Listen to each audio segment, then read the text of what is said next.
Good afternoon, everyone. My name is Kelvin Ossai. I'm a registered nurse. I'm also a brand influencer, and I'm a music artist. I do a lot of other things. Good afternoon, Abiodun. Good afternoon, Good Nigeria, and afternoon. everyone here.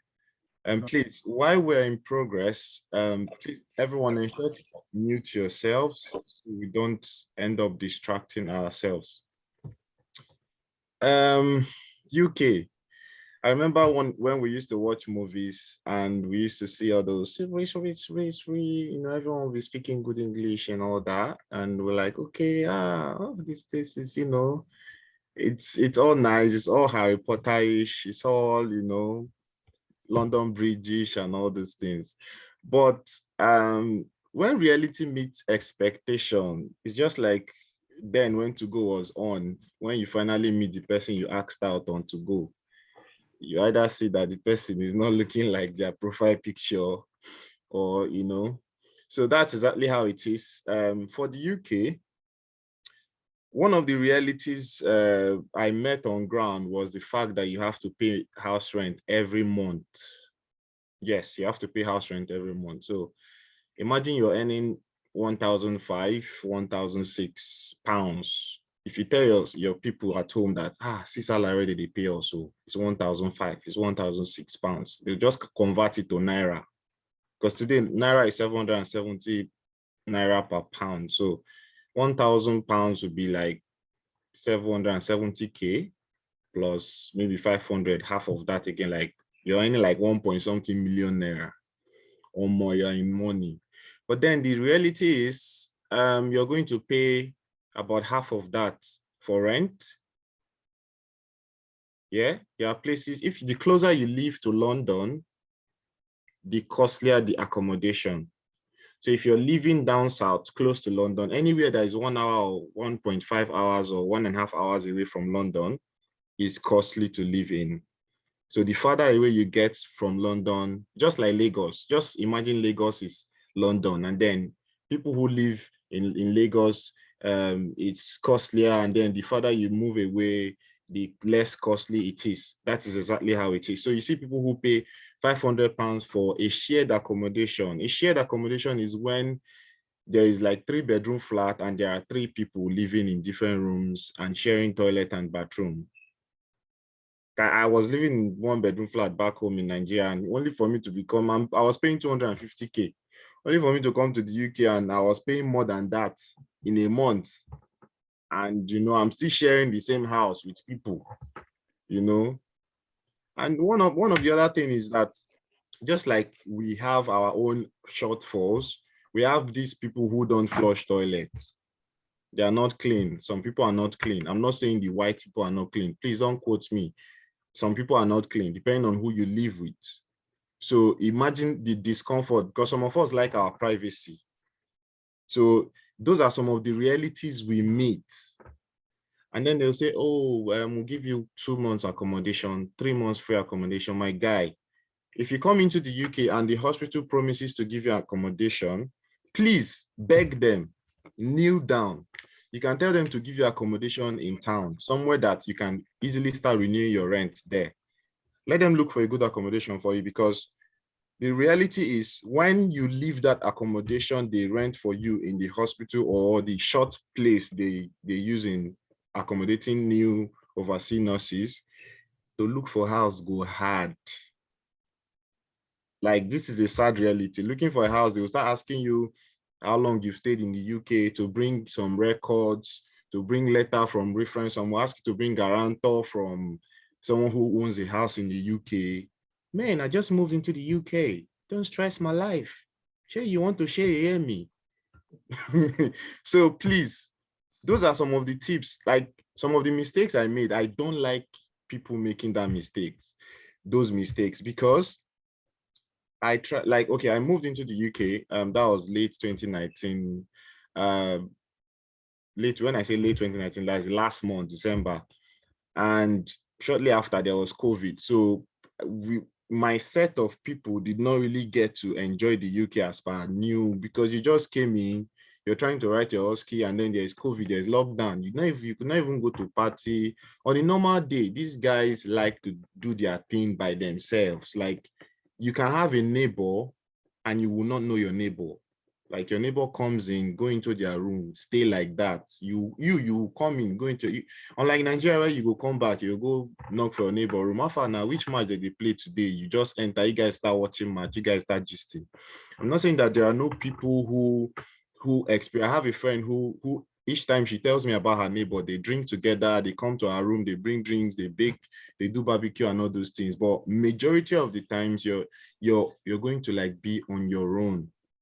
These are sad realities. Like it not be Nigeria where we be say we loud, like in the evening you see people sitting in front of the house and gisting. No, it's not like that. Everyone is on their own. So these are one of the realities. So before I move into the slide, one last thing is when you come in, you start converting pounds to naira. I remember when I wanted to buy trousers from the cheapest store, it's Primark. I used to call it the Abba of UK. It's the cheapest store where you buy cheap things, cheap clothes. Like, in fact, everything is cheap. Like when I say cheap, I've never bought jeans for 7K when I was in Nigeria. But at least I know that that place, nothing, no jean is less than 10 pounds. So when I say it's cheap, I'm not saying that in terms of, don't convert naira and pounds to naira. You will just choke. You get? So those are like some of the realities I met. Like I was not seeing jeans. You see short knicker, boxers or those shorts, and they'll say it's £5. Hey, £5. £5. It's not like 3,750. £5. This knicker, £5. And you know when they say £5 in their eye is like 5 naira. The way 5 naira is in our eye is the way £5 is in their eye. So when a white man say £5 is cheap, £5 is not cheap, man. I come from Nigeria. £5 is 3 fucking thousand naira. You know, so these are things that these are sad realities. But as you blend in, you realize that on your own is now cheap. Or you enter a taxi and the taxi is telling you that from here to here, like for those who grew up in Port Harcourt, let's say from Choba to Rumokoro, in Port Harcourt is 50 naira. Maybe now it's 100 naira because of price and cost of everything. From Choba to Rumokoro could be 100 naira, 150. But here they'll tell you everything will cost you like £7. £7, guy, this is almost hitting 7K. Because £10 is 7,700 as at current exchange rate. So what are you saying that, you know, so the cost of living is quite high. That's why people end up saying that, like say people at the UK, they're stingy. Like you earn 1,500, you pay 650 or 700 on rent, you pay £100 or 150 on council tax, you pay your broadband, which is Wi-Fi and all those things. You're going to spend basically 2/3 of your salary on fixed expenses that you cannot run away from. These are sad realities. If you manage to salvage £400 from that salary and save, you are strong and you have not sent anything home. Don't forget, when you send 70K to person in Nigeria, especially your parents, they will be thinking that, you think the money we spent on you to train you we got it from Father Christmas. It's just we are sending 70,000 naira, you know, and you are in the UK. So it depends on the family you came from as well. There are some families, you know, if you send your parents 70K now, are you mad? Like 70K, not even reach 100K. So when you're sending 100K, you're already shooting almost over £150 to send home. So these are some sad realities. So, but the good thing is, the good reality here is that your salary comes as at when due. They don't joke with that. Because I think why that is so is because the system is wired in such a way that most people have what we call direct debit. Direct debit is when you don't stress yourself to walk into Airtel office to pay for this thing every month, or you don't stress yourself to be typing the account number every month to pay. You set things up in your account such that every month your rent is deducted to your landlord, your other bills are deducted to the various people Some people that bought the people that came into the UK and started using iPhone 13, my guy, they are paying on credit. They're paying 40 pounds, 50 pounds every month. They are going to pay for the next 2 to 3 years. Do you get? Those are direct debits. It's called direct debit. So because if the government, for one reason or the other, decide to not pay on the payday, this is going to cause a national issue.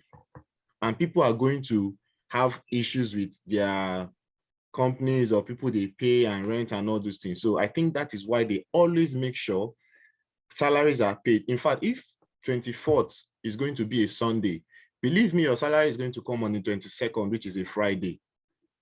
It doesn't come on Saturday. It will not come on Monday. It will come before.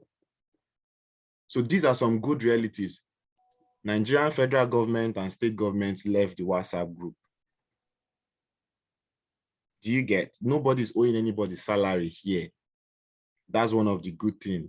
And another good side here is, I think one of the questions, because I'm going to work based on the questions Nos Abiodun raised regarding work. Is the work stress level high and all this? Oh, the work stress. Yes, the work stress is high. No matter how busy that your hospital is in Nigeria, times it by 10. Yes, times it by 10. You see, in Nigeria, you can go for a break. And if you're on night duty, you can tell your colleague, guy, Alpha, we be like, say you go, I go break by 12 till like 3 or 4. So just go now. Make only me walk till 12. Then when you come back, I will go. Like there's a way you can understand with your colleague. You people will work half of the shift. This one work half and go and sleep. You work half and go and sleep. You don't do that here. You work your money, even when you're on break, you don't sit down doing nothing. You start cleaning, you start reporting, you start arranging things for people who are coming on morning duty. Like the good thing, like I always tell, the good thing, the cleaners know their job, the porters know their job, the nurses know their job, doctors, everybody know their job, and people also do more than their job. So if, for example, I'm a nurse here, and I work in the emergency department, and there is a patient who needs a commode. Commode is like bedpan, but is in a chair like something where they sit on it. So if I am busy with another patient, probably taking blood, doing cannulas, and then the doctor is seeing a patient, let's say in cubicle 10, and the patient says they need a commode. If the doctor comes out and sees that I am busy, the doctor can go and carry the commode and give the patient. If there is a patient that needs to be transferred to another ward and I am busy and they really need the patient to go, my matron can go and photocopy the notes. If they are so busy, my matron can push the patient out of the cubicle and get the patient ready for me to transfer. That is what our matrons will not do. Those are some of the good realities. When you are working, you have support. There is support. You are never really alone. Even if they give you the whole bay to man, if you ask for support, you would get support. So those are some good sides of this whole thing. The cleaners will come and start cleaning bulb, clean window, and not see dirty there. Wait till they clean. I be sure they do eye service,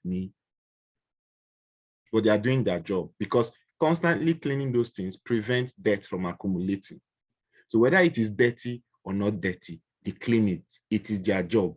If they are not cleaning it, what did they come to work to do? They feel that they have not done anything that day. Shame me, did I come to do anything? I came so that I will show face and you pay me. So those are some of the good realities. It's not Nigeria where you now, even if the person is senior you, like it's not Nigeria where probably this old lady will refuse to do her job because in her eye, she's older than me. She born person where born me. She, my grandson, you want me to be cleaning for you? No, we don't do it here. It doesn't happen. Everyone does their job, no matter your age, no matter who is doing what, you know. So if in a situation you even work with someone who does that and you report it, the person will be disciplined. One sad reality is For me, that don't like standing for so long, like I don't like standing. I tell myself, like, if what I like doing exercise, I'm a fit person. I do exercises. If you check my Instagram page, occasionally I post when I'm in the gym and all that. But if I am not doing anything, hey, why am I standing now? Am I waiting for Elijah to bring chariot and let me collect double portion? No. So, but here you will stand though. You will stand. The thing is, but some of us have been able to find a way around it. If you do like 3 hours job, walking around, doing all those things, use the remaining 1 hour, go and sit down. Or you may not be able to sit for 1 hour. You can never be able to sit for 1 hour, but like 30 minutes, you sit down, you do your report. Don't stand and do your report. Sit down and do your reports on the computer or wherever you document your reports. That's the time you're supposed to breathe down. You get, those are the times you're supposed to breathe down. You do your reports. The good thing also in some hospital, I remember one of the hospitals I worked in Nigeria. I did beg them to give me break. Why will I beg you to give me break when it's my right to have break at work? So everything is quite standard. If you're working 7 a.m. to 7:30 p.m., you're supposed to have at least 1 hour break for day shift. There are some places that you can get 2 hours break. That is for night shift, so that you can really sleep. But depending on some hospitals, for me, it's my break. If I want to sleep, I can sleep. But I've had a situation where they said you're not supposed to sleep during your break. You cannot do that with me or me. If I want to sleep during my break, I'll sleep during my break. If I want to go out during my break, I'll go out during my break. But you will have your break, unlike the Nigerian system, where to go break now they beg your matron. And then one other thing is, they don't use night shift to punish you here. Good reality. In fact, anybody will punish you with night shift, they give you money, oh, money. You are a millionaire because night shift pay more than day shift. So if a matron thinks you are not, they want to punish you, and then they want to now start giving you night shift, they're giving you more money. People even prefer most people prefer night shift. For some reason, some people prefer night shift to day shift because they feel, for me sometimes, Sarah, please mute yourself. For me, sometimes I feel night shift is better because to an extent, if you compare night shift to day shift, there is less of family relatives in night shift. There is less of admin people and all the managers people. There is less of them in your night shift. You're more focused and everywhere is calmer and the night runs faster than the day for me. But for some reasons, I will not be able to do night shift throughout my career. Before you'll be 30 years old and be looking like 69 years old person. So you have to know how to balance yourself, balance your career and all that. But like I said, any matron that decides to punish you with night shift is giving you more money. So they don't do that here. The rota is in such a way that the rota, which one is immersive view? Okay, the rota is in such a way that you have a certain number of shifts you do every month. So that makes it fixed. So for example, you have 13 days in a month to work. In your eyes, 13 days looks very small. Because in Nigeria, we used to work like 20 days, 21 days. When I was working in one hospital, because I worked in a private firm, not like private hospital, because I was working both offshore clinics and all that. So I was working not in I wouldn't say standard, it's a standard hospital, but not the main kind of private hospital,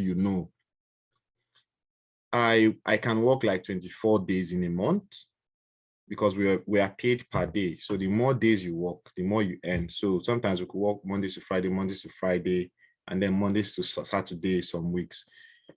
But here I can't do that. If you work 3 days, I'm not talking about any other person. If I work 3 days, I will use another 2 days to recover. then the other 1 day is off. If I thought I have 3 days off. So it's usually like that. For example, today I'm on night duty. I don't even feel well, self. I'm not feeling my body.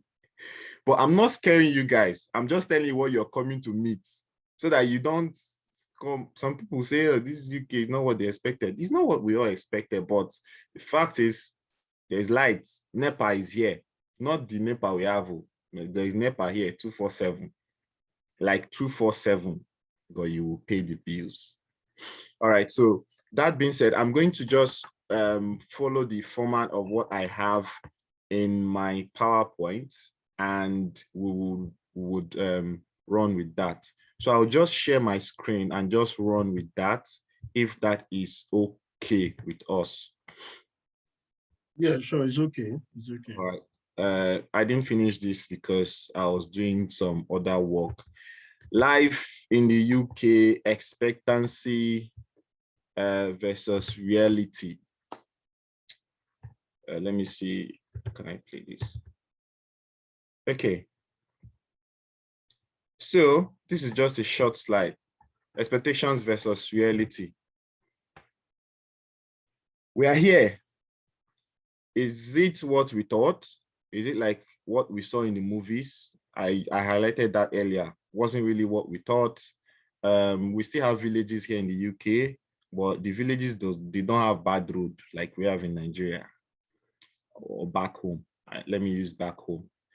Also, the houses don't look so great unless you're living in a city. Yes. One sad reality is, if not that my wardrobe here is not really arranged, I'd have shown you my wardrobe. Houses do not really have wardrobes like we have in Nigeria. Like, it's very small. Like, they'll tell you, oh, this is a 1-bedroom flat and it has a garden. My dear, the garden be like foot mat. The garden is small. The garden is just small place that you put leg. Because grass is on top, they'll call it garden. They don't. I'm not sure they know what garden is. Then one other thing is their houses most times do not always have wardrobe. There is what we call the furnished and unfurnished apartments. Furnished apartments are the ones that have kitchen items and some room items. Like, they will come with bed and table and chair, and then in the sitting room they will have chair and probably a TV or no TV, but there will be chair, there will be table and stool, something like that. This is what they call furnished. All you need to do is to come with your bag and clothes. It has fridge and all that. Depending on, there's a level of being furnished it can be. Some will have plates, some will not have plates. But then there's what we call unfurnished. Whether it is unfurnished or furnished, the kitchen will always have a cooker and sometimes fridge, with or without a washing machine. So these are some of the things you should expect. Their rooms are usually very small. Rooms are usually very, very small. The one they call double room is our normal room in Nigeria if you're living in a 1-bedroom flat. If you want to move into a 2-bedroom flat, one of the room will be big, which is the normal standard room in Nigeria. And then the other one is small, half of that. Once you put bed, Abiodun, am I lying? But you're not lying. I've been laughing since. Once you put bed, you will literally be walking by the side of the wall to go and collect what you want to collect, or to pick, to plug something, or to do something. Like, probably that's supposed to be children's room. But do they think that our children will be very tiny like mouse? I don't know. But anyway, that is the average, what you expect in terms of housing. So it's really not what you see in the movies. And what's the next one? Yeah, like I said, there's like 247. The environment is calm and conducive. Since I came to the UK, I've never had police brutalize.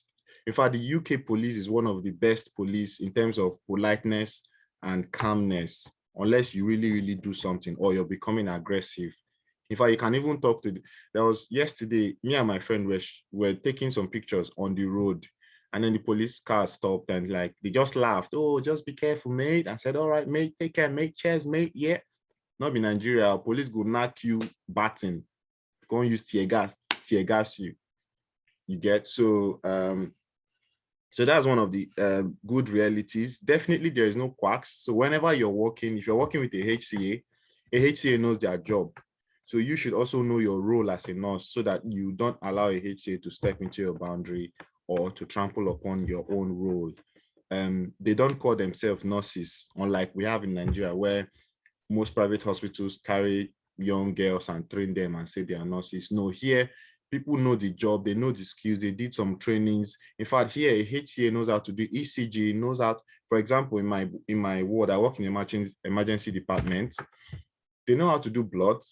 When I say do blood, it's not like they know how to create blood in the lab, please. They know how to take blood samples. They know how to put cannula. They know how to do ECG. Depending on their level of training, some of them know how to do male and female catheters. They also know how to do bladder scan. So depending on the level of trainings, they know how to assess pressure sore area. They know how to do pressure area treatments.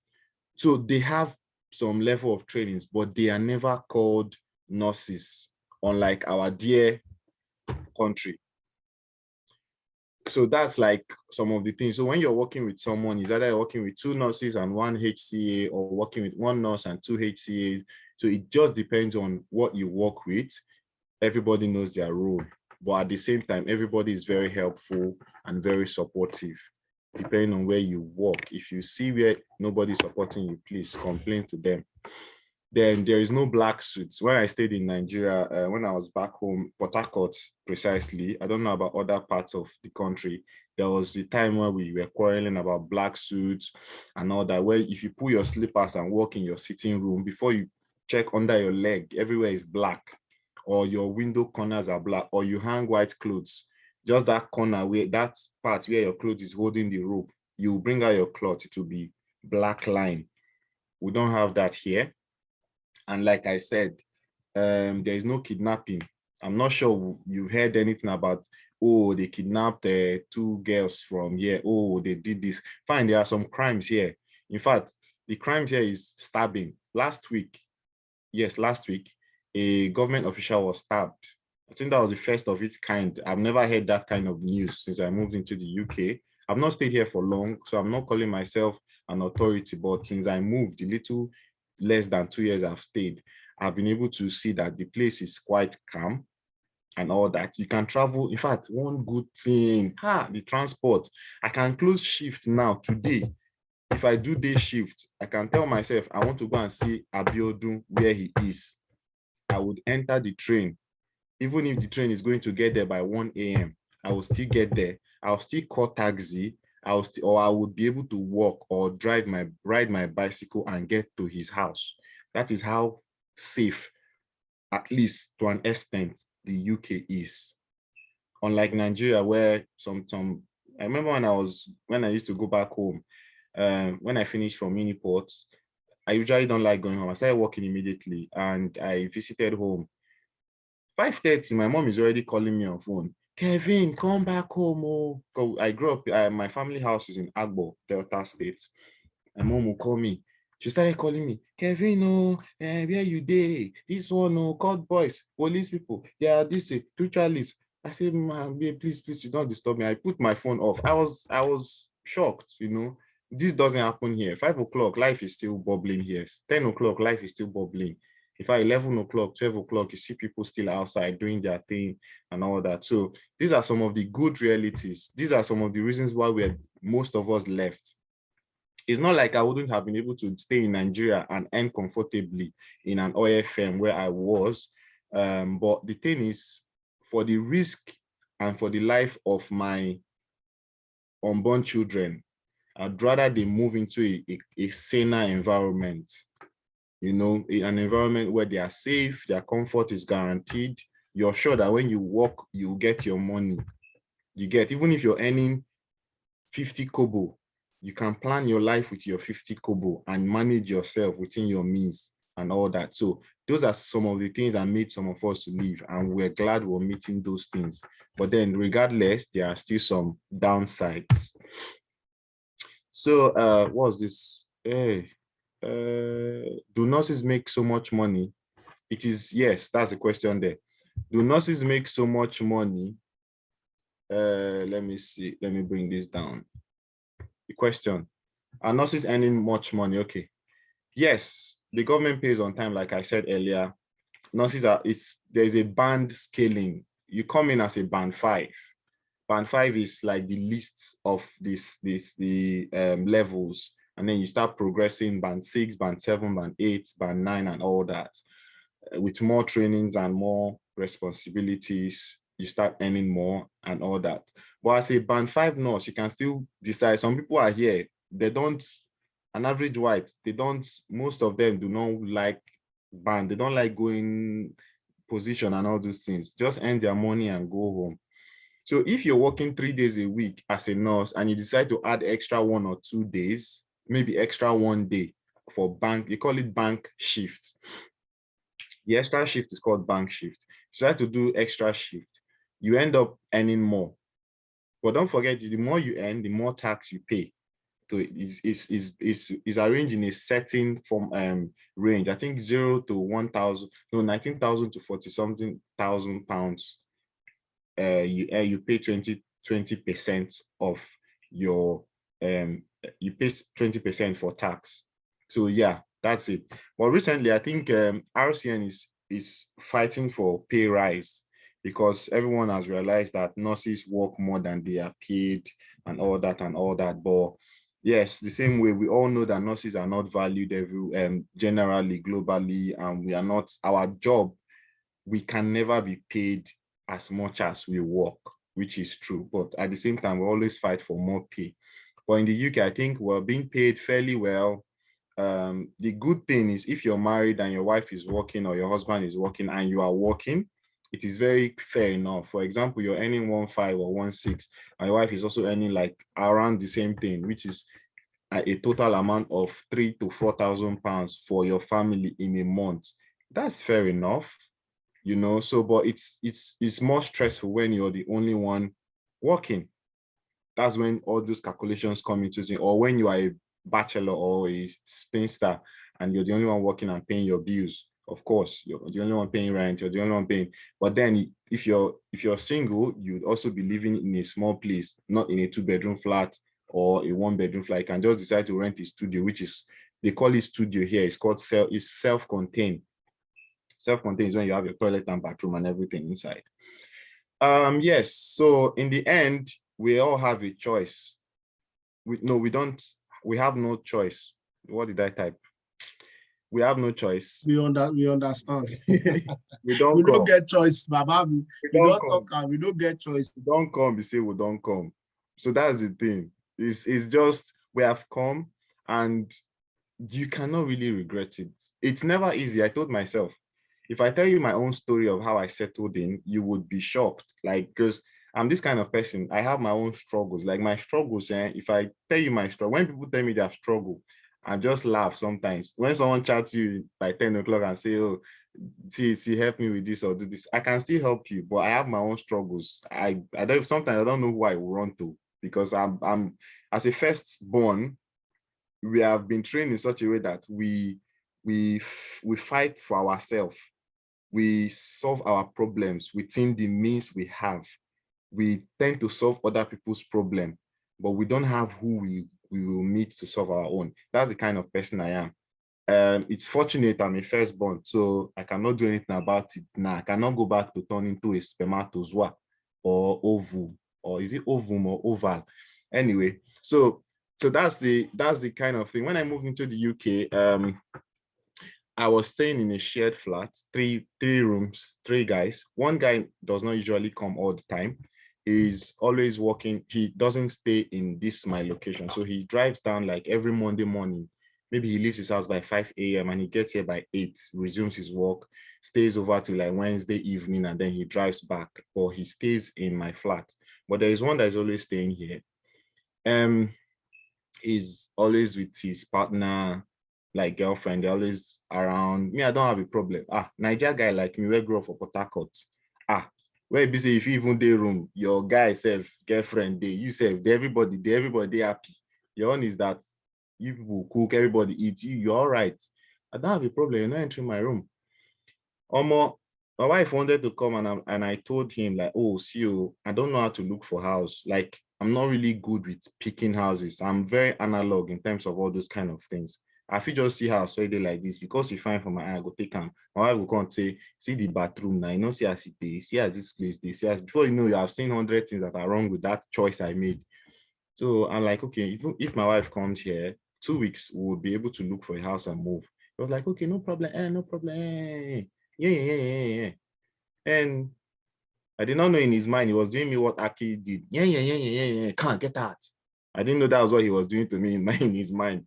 So the day my wife came, I didn't know that this guy already told the accommodation people that I'm bringing my wife to stay with me in the flat. By right, I'm not supposed to. I did not even know. So they wrote me a letter that you're not supposed to do this, you're not supposed to do that, that your wife should leave, one thing, one thing. Yeah, since there was nobody at home, I told them, my wife no dey here, not dey here, you know. But we sorted that and I had to move out. But first of all, when I first moved, as a Niger guy, I had to play my game. I told them too that his own partner is always staying there and I'm not comfortable again with it. So they said, where is your wife? I said, my wife is no longer here. My wife don't go stay for person house. He said, okay. Before you know it, he left. Another person moved in, but I had to still leave and look for a house. Where we moved into, no bed. And we couldn't buy bed because that was like the heat when lockdown started. Everybody's afraid of COVID. Couldn't even buy bed. We slept on the floor. Like, those are some of the things we passed through. Like, a lot of things that happened, but we have come to stay. We know they go back. That's what I'm trying to explain to you. Settling in a new country is never easy. Do you get? Settling in a new country? I remember, if it was it Isaac or who fought with the angel. He was sleeping on he was using stone for pillow. I'll be what? If you're on the move from a location to another location, you don't expect everything to be settled, to be easy for you. So I'm always that kind of person. Like, I always expect the worst and I prepare my mind for it, even if my strength may not be able to carry it at that point. My mind is already there to carry it, that, oh yeah, I expected it. Or were you expecting to come and they just have, see, they don't get money for it. I use pigeon. They not to get money. Where did they get their money from? Now, tax and education and tourism. They're not even to get tourism side. They use pigeon so that unless you won't go explain to the person, say what I talk, we say they not get money. Tax, education, and tourism. Now the things where they take they get money, and all the other IELTS where they write, and they take they get money. Other than that, they don't get money. But for Nigeria, we get oil, we get natural resources. But the problem is, say we can't get bad people where they chop the money. You get? So that's the thing. So if they come to our country to work, you see us giving them cars, accommodation, you see them living in luxury places with escorts and all those things. They live in big, if you see all those Shell oil company workers, the white people, expatriates, you see how they are treated. But here, when you come here, you're treated equal like every other person. So that is it. So in the end, we don't come, like I said. I'll move to the next one. What's the next one? Move. Workload. What did I type here? Workload. I said it earlier. Wahala. Workload is times 6,000 years. NGO. Abiodun. Brother, What is the workload you said? I work yesterday. I don't even go for my evening break. It can be that stressful. Yeah. I mean, like some people are hearing us and they can't imagine how stressful it is. Man, you don't already write down times 600 years. 6,000. I'd not say 600. You are who did this. All right, thank you. So the thing is, I did not, like I said earlier, I'm not used to standing for long. Like, but when you come here, you see them, like people, they work out like robot like this. Sometimes I'll be walking in front of my matron, who is already 50-something years old. We are going to pick something from the drug cupboard. Matron don't reach there, bring her the drug. Me, I see the worker for back of matron. Oh God. So it can be that crazy. Like, it can be that crazy. Everyone is here to work. Sometimes I ask myself, is it the coffee Or is there something else they used to take? Or is it that the swallow I ate before coming to work is making me to not work like this? But is their culture, they are used to it. It's just like when Nigerians are playing Argentina, you realize that some people say Argentinians play fast football. Nigerians don't play fast football. So if you want to beat Argentina, they'll start telling you how to do it. Slow down the Argentina person's pace so that you will now bring them closer to your own level so that you'll be able to beat them. That is the same here. I told myself, I'm not going to be rushed. I'm not going to let anybody rush me. If I'm doing blood, I will be doing the blood. I will not do any other thing. If I'm maybe doing ECG on a patient, that is what I'm doing. I don't do more than I can take, because in doing that, you might make a mistake. But some of them, they do that. Like they are doing drugs, and then someone will come and say, oh, they need help with this other bay to carry patient. They will leave the person. They will go and do another thing. They'll come back. They'll do I'm like, oh God, But if I'm doing my own shift, most times, my shift is usually very calm. Like the work is the same workload, but I still try to arrange myself, plan myself, do my things in such a way that I don't get pressured. The only problem I would have is at the end of the shift, I would have body pain. It's normal, but I won't have undue pressure and then make undue mistakes. You'd end up standing for most of your shift. Sitting is seen as a form of laziness. Like there is no work. Like sometimes there is no work. My guy, go and look for your online training. You have not finished it. Tell your matron, can I do some of the trainings? I'm lacking behind in some of them. Oh, all right, that's fine, that's fine. Have you told your colleague? Yeah. I'll tell James that I'm going to do my online training. You cannot just, they paid for your hour. It's blood money. I told somebody that this place is blood money. They are using my blood, I'm using my blood and sweat to work. You get? So that is it. And then there's also so much eye service. The eye service here, wait, can you please mute yourself? The eye service here is not, how do I put it now?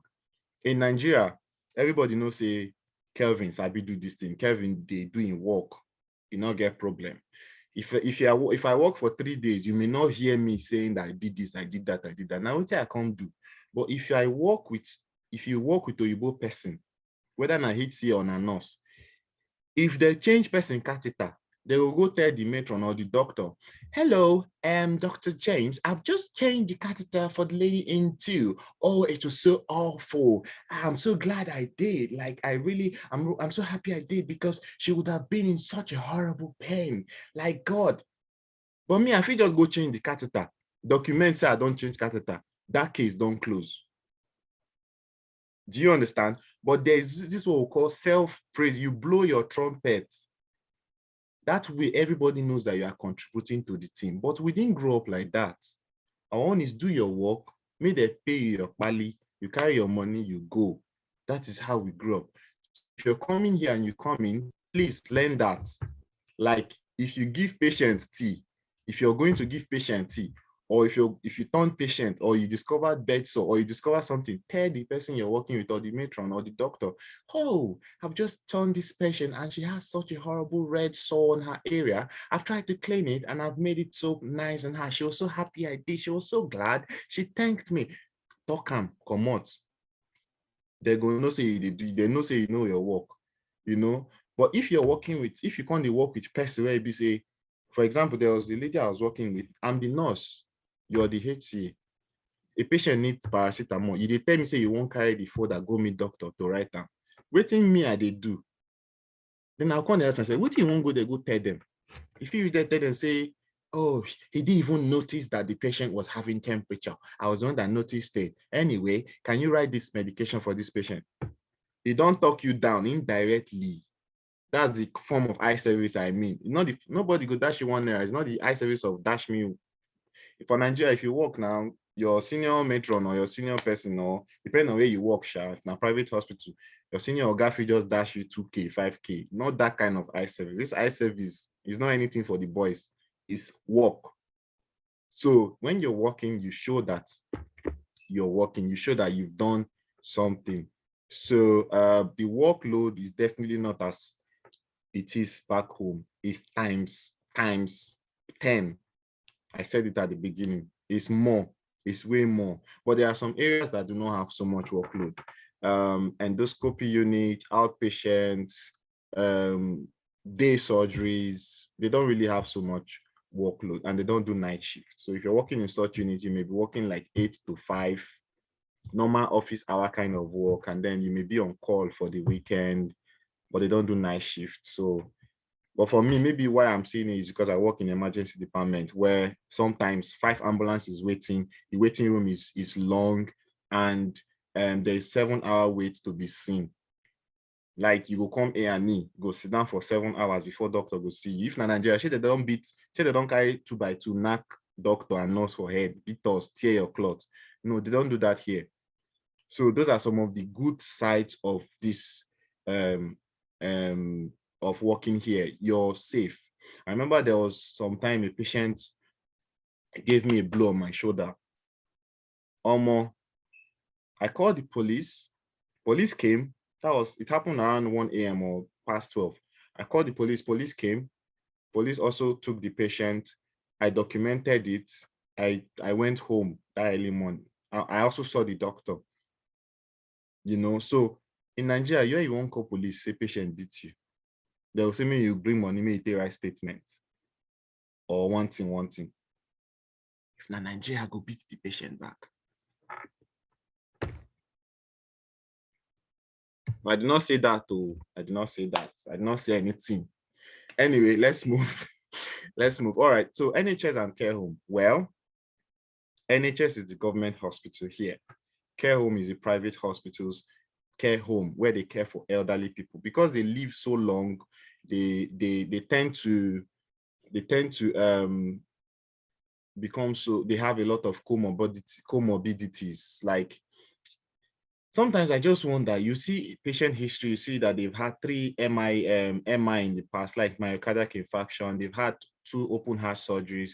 They've had 2 TIAs, that's transient ischemic attack. They have one other John something syndrome. They have this syndrome. They've had 2 hip replacement. They've had this, all of them. They have diabetes. They have one person will have like 10 comorbidities and they are still alive. Sure, you are not ancestor, ni? Sure, you are not ancestor. Sure, you not just go and but no, there's care home to take care of these people. That's where care homes come in. Care homes usually take care of elderly people, dementia, Alzheimer's disease, and all those things, people with mobility issues and all those things. In fact, the UK is just so sweet in such a way that you'll be walking on your own. There's someone riding bicycle. There's bicycle lane. There's another person riding scooter. He's not riding car, he's riding scooter. Scooter is like a small car that all these people that either too big, I'm not going to use the word, where their BMI big, where. Mind me, I'm using pidgin and English. People where their BMI too big and maybe where get mobility problem, or they don't go feel waka, they use that thing, it be like moto. Like, life just take too easy. Or they use what they call shopping this thing. You get one to be like shopping now bag, but you get tire, you get hand. All you need to do is to go and shop, put all the things inside, you go, they roll and they go out. They need to carry load for here. So it just is in such a way that life here is just made sweet and serere. It just be like that man where the rock powder for say, my body they sweet me, my body they cool. So yes, that is how it is. So there is care home to care for people. They will care for you till you die. And if by the time is getting time for you to die, you can write what we call respect form or do not resuscitate form. Say, if you can't get heart attack, may nobody do kiss of life, nobody can't kiss you or do CPR for you, may they recover you. Say you want just die like that. Or you can write that you don't want any form of hospital care. If you don't reach where you want die, may they just leave you, may you just die. May they manage your pain. If they get pain, may they give you paracetamol, then you die quietly. So it's just like that. So those are like, I'm just trying to explain to you why we have care homes. So care homes take care of elderly people and all that. So NHS is the government hospital, and there is national support and respect for NHS workers. Now, care homes pay more.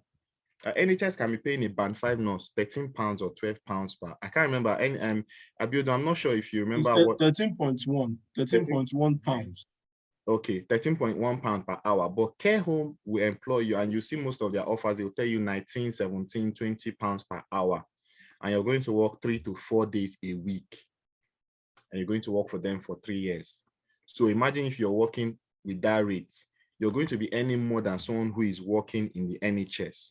But the NHS is like, just like tertiary hospitals in Nigeria. There's more training, there's more advancement, there's more, this kind. In fact, nationally, people, you see, remember that time they used to say clap for NHS, we chop the clap tire. If you see now, and they sleep now, they hear clap for my ear.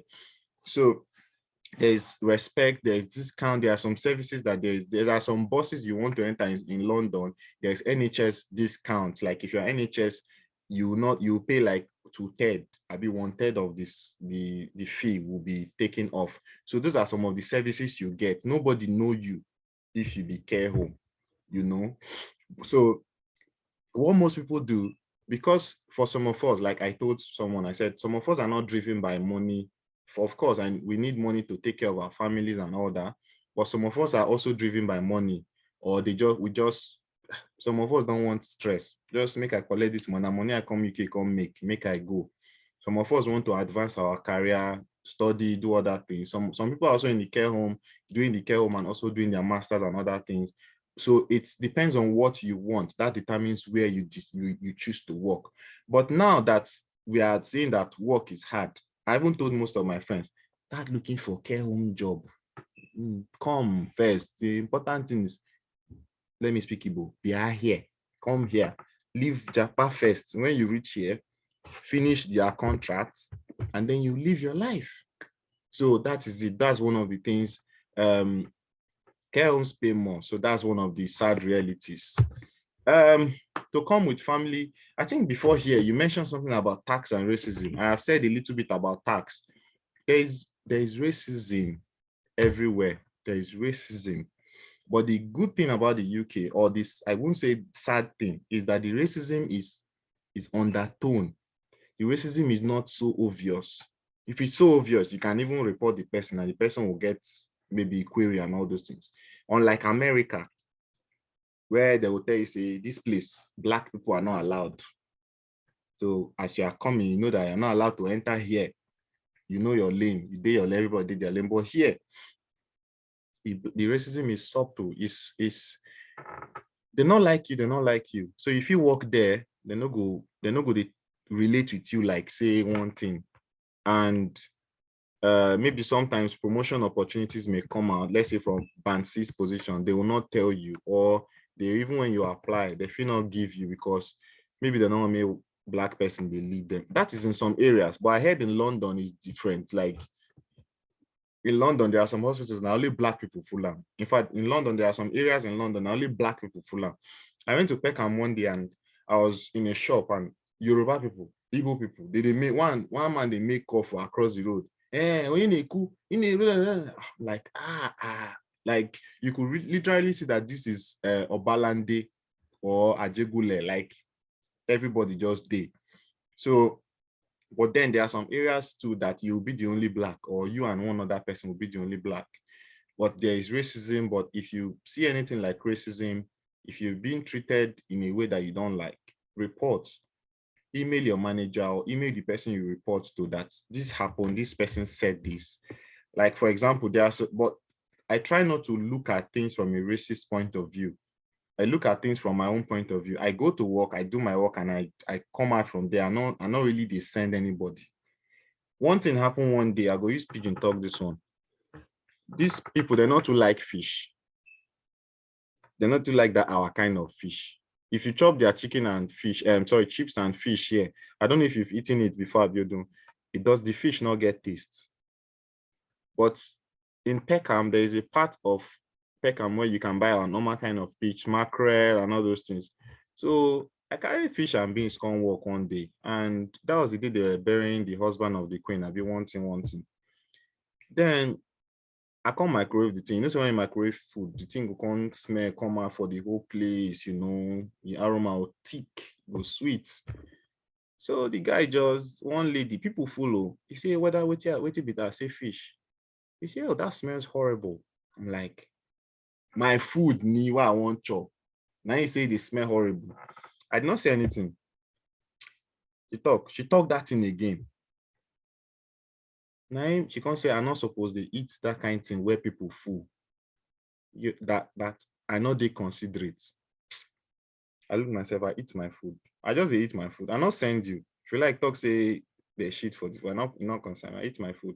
When she come out finish, now I can't tell one of the colleagues, they say, she when I hear what this lady talk, they say here, and they think it's not nice. This one I said, okay. When I not talk, oh, I can't go report the thing for the reporting system. Talk say, I did my own.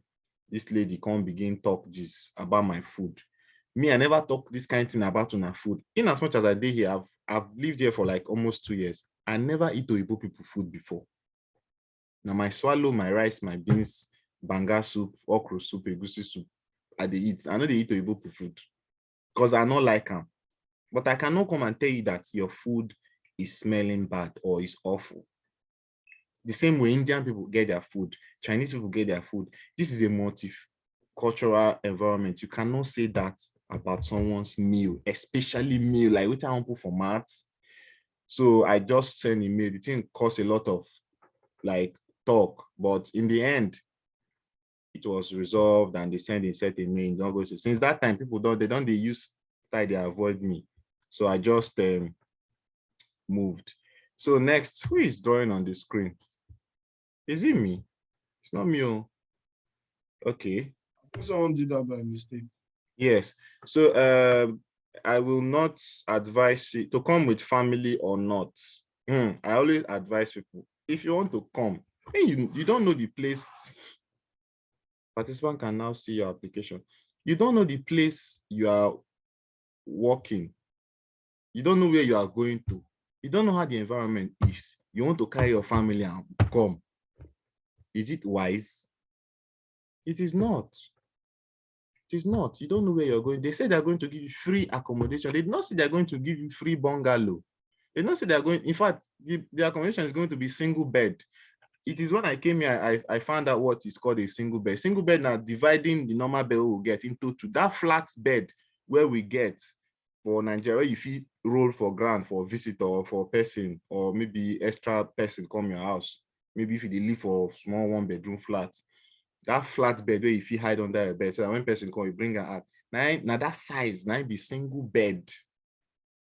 So you cannot say you want to come with your family. Come and suffer the suffer. There are some things I will say here, but because this call is being recorded, I feel not talking. But if you are married, let's assume you are the lady, you are the one going to come with your husband and your children, maybe 1 or 2 children. You are going to be settling into a new work environment. You're going to be doing induction. You're going to be doing OSCE training. You're going to have your OSCE exam. And then you now come with your husband and you're going to be cooking again. If to say only you day, if you decide to say, okay, I can't eat today, let me just stay after work. You just eat cornflakes and something else and all that. You just feel all right. But because you have husband and children, you will cook. Abi? So these are things that you think about. And you cannot live with your husband and children in a shared flat. So that means you're supposed to forfeit that offer of free accommodation. You're going to forfeit it and go and rent a house. Now, with the talk saying that 35K they pay nurses for Nigeria, you are happy that they've given you a job, and then you are not going to start looking for money to rent UK house from Nigeria. Doesn't make sense. 1-bedroom flat here, depending on the location, is nothing less than 650 or 700 pounds. 650 or 700 pounds is roughly almost 400 to 500K. And you're going to pay a deposit of 1 month rent as well for some people. And what else? So when we are supposed to be happy that you are coming to the UK, we'll now start looking for money to carry Nigerian sufferhead money that you have made and go and start using it to pay rent in the white man's country. No. So for me, my own advice is it is not okay. It is not advisable to come with your family. Come to the UK, get your OSCE, get your PIN. That is even the thing that will even solidify your ground here. If you fail OSCE, 1, 2, 3, I think they might cancel your certificate of sponsorship and tell you to go back home. And don't forget, before you pass OSCE, your salary is not that great until you pass OSCE. It is when you pass OSCE, you start earning staff nurse salary. So the earlier you pass, the better, so that they will not tear gas you, so that they will not leave you. So you not wait 700 years, I mean 600 years to write OSCE. So that being said, I hope with these few points of mine, I've been able to tell you that the realities and expectations are not always the same. But then the next one is surviving with 1, 2, or 3, 4 children.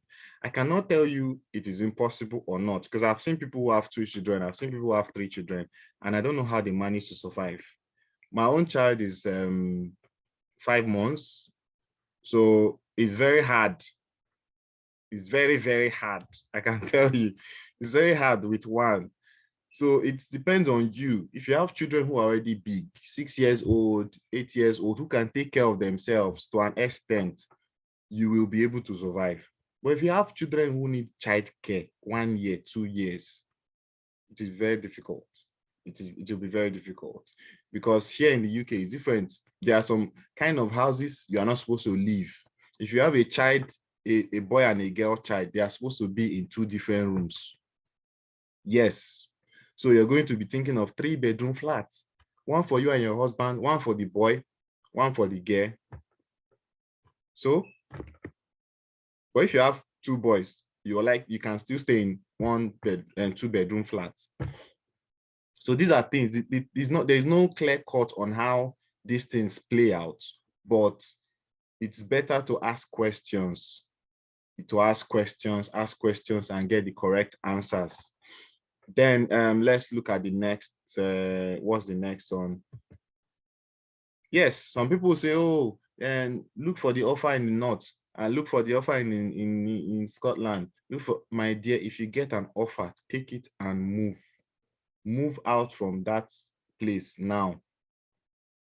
Because I think now recently, because of the way nurses are living in Nigeria, I think there is now a level of respect to Nigerian nurses, I can say, but in Nigeria back home, because people don't care again. We're not bothered. We're just, everybody's preparing for Jakpa. And there's one mental institution in Nigeria that I heard, is it Lagos or so, that I heard all the psychiatric nurses left in 1 month. And then there's one private hospital, both the matron and 2 other nurses left in 1 week. So everybody's just doing their own on the low key and on the low and moving. We are here to help. We are here to support. The realities are that there is good side and there is bad side. The bad side are not that bad that you will not be able to cope. Once you're able to settle in, for example, if after like, is it 4 years or 5 years, you'll be able to get your indefinite leave indefinite what safe ILR, where you have the right to remain in the country. At that point, you don't need sponsorship to get a job. At that point, you can decide to not work for the government, because government is more cheap, it's cheaper. Then you can decide to start working for agency. Agency pays. You can still work for agency before this time, but I mean, at that point, you can decide to just leave, because now, as at this point, even if I decide to be working for an agency, I still need to be working with my trust that sponsored me, because I need their sponsorship letter to retain my visa. But at the same point, I can only pick certain number of shifts. Agencies pay more. They can pay you £30 per hour, £35, £40 per hour, £50 per hour, depending on the location and the hospital. So, but imagine if you were doing only agency shifts. You can decide to do that 3 or 4 a week, do that for 3 weeks, then have like 2 weeks without work. You get almost 5K or 4K money and chill, a month. But you can't do that now, because you're working for your sponsor. You're working for the people that gave you visa, and agencies don't give COS, so they don't sponsor. So that being said, I've been able to highlight some of the realities, some of the harsh realities Transport is expensive. They'll tell you it's £3 for bus. £3 is 1,000 something or even 2,000 something. So in your eye, it's £3, but my dear, it's 2,000 something naira. If I carry that £3 and send someone in Nigeria, they will pray for me. But then that's the life we've come to live. Then there's one thing someone said one day, and I was really sad, but not sad because I know that this is the harsh reality, but then it's not so true. They said that we are leaving Nigeria to come and do slave trade in the UK. I told the person, no, the job I'm doing is the same job the average white person is doing. NGO, am I lying? About you know lie. So we are not doing slave trade. In the slave trade time, the Africans were going to do plantation, doing the farming work. The white people were not doing that. But at this point where we are, this job we are coming here to do, Oyibo person they do am, you they do am. I dey clean bomb. Oyibo person they clean bomb. I they give kumo. Oyibo person they give kumo. Doctor they give. Consultant they give. So we are all doing the nursing job I read in school. So it's not slave trade. You're only looking for a better life for your children. If the government of Nigeria made it better for us, most of us will remain in Nigeria. For me, I would have still been in Nigeria, probably visiting countries rather than going out, because I was fairly comfortable. I had a car, I could pay my rent, because that's my kind of person. If I rent a house this year, August, I've already started saving for the next year rent. So I'm never really in a tight corner to, oh, I'm not fit pay rent, I'm not fit do this. I'm that kind of person. I calculate my expenses ahead. So if I can manage myself, I can. But it's because, do you know that police people don't beat me? They don't drag me. Say you have beer, you dey drive car, you be Yahoo boy. So those are the kind of things that made us leave. If they can do me like that, I've never been in a police cell before, but SARS has carried me. I never fight before. I never thief person before. I never enter police case before. But if I can be having those kind of problems with police because simply I have a car and I look fresh, that's their problem. Where do you work? I work in a private hospital. Where is your ID card? I show them the ID card. Let's search your phone. Why will you search my phone? What if my wife knew this in my phone? What's your problem? I'm not giving my phone. You are Yahoo boy because you refuse to give us your. So those are some of the problems that made someone like me leave. So please leave the country, get your COS. Please, one thing that I'm hearing recently is that people reject COS. You get like 3 or 4 offers. They process COS for you, pick one and throw away the other people. It is going to backfire on the people who are still back home. People who are back home, by the time most of these hospitals start seeing that, because they meet, their managers and top people, they meet, they have NHS meetings and board meetings, business developers meetings. By the time they start seeing that people in Nigeria keep projecting COS, they will stop giving COS. In fact, they have literally slowed down. They will have to make sure you wait for like 2 months, 3 months before they give you COS, which is very bad.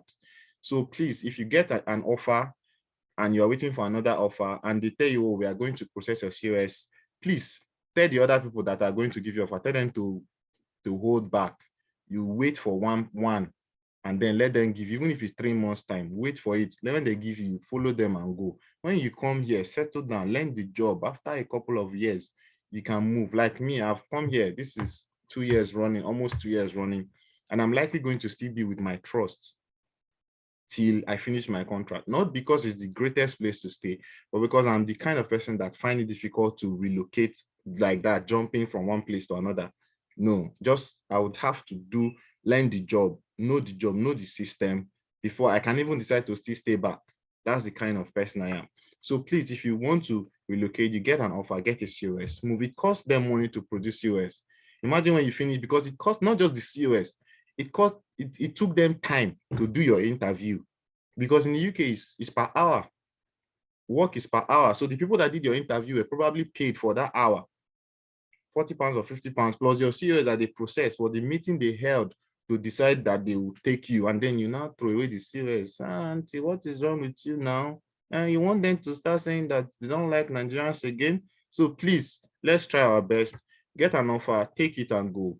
Then in the group, I saw some people saying you don't have IELTS or CBT and you're applying for a job. You're wasting your time, man. You're wasting your time, because they will ask you for IELTS. And at that point, you start jumping running helter skelter to prepare for IELTS. Focus your energy on preparing for IELTS, prepare for CBT, and at that point, you are ready. You are ready. For people who are saying, oh, they've gotten so many rejections and all that.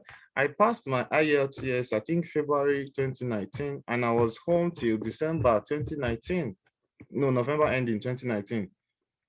Yes, I wasn't, it didn't, I already knew I don't pass IELTS, I don't pass CBT. See this travel, I go travel and that is just my mindset. And it came.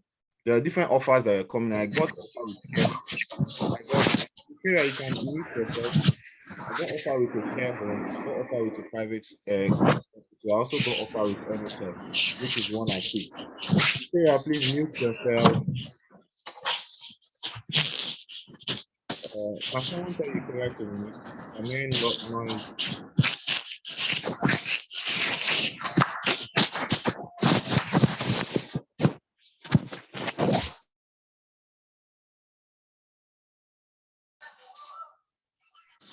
All right.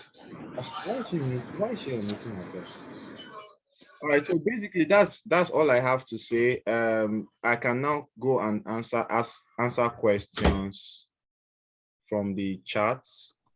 Wow, thank you so much. Amazing. Hey, Kelvin, I'm clapping for you. Wow. Please, everybody, let's appreciate Kelvin in the chat box. Please drop appreciation. Amazing. Trust me, I'm sure a lot of people now, their expectations, some of them, their expectations are shattered. Some, they're already grabbing the reality of things on ground, you know, which I think is very, very good. Thank you so much, Kelvin. Right. Is that your baby? Maybe Yes, baby greet us now. Maybe baby greet us. I think he was discussing this. Hello. Hello. Hello. Questions, please. All right, so can we all just unmute ourselves, please? Let's just mute. Who is this?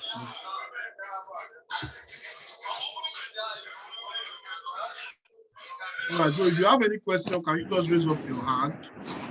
Just raise up your hand and then we'll take your question.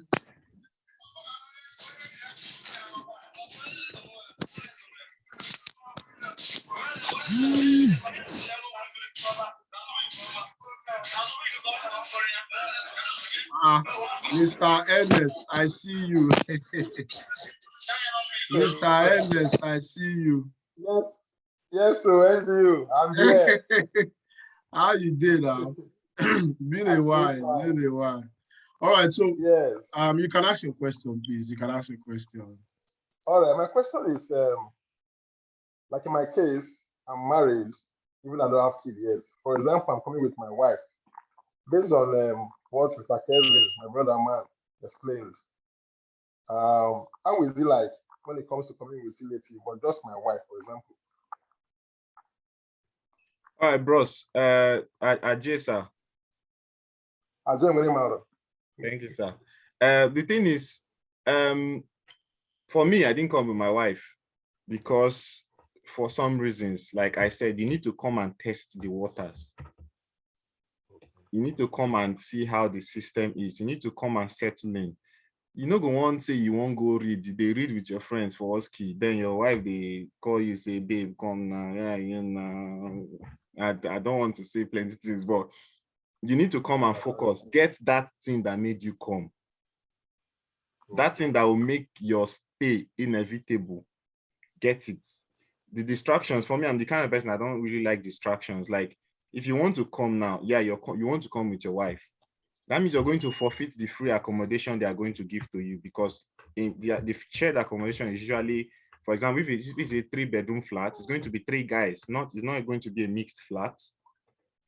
And then if it's unless it's going to be a shared flat outside the hospital, then of course you may be able to live with your wife, but then you wouldn't want to stress.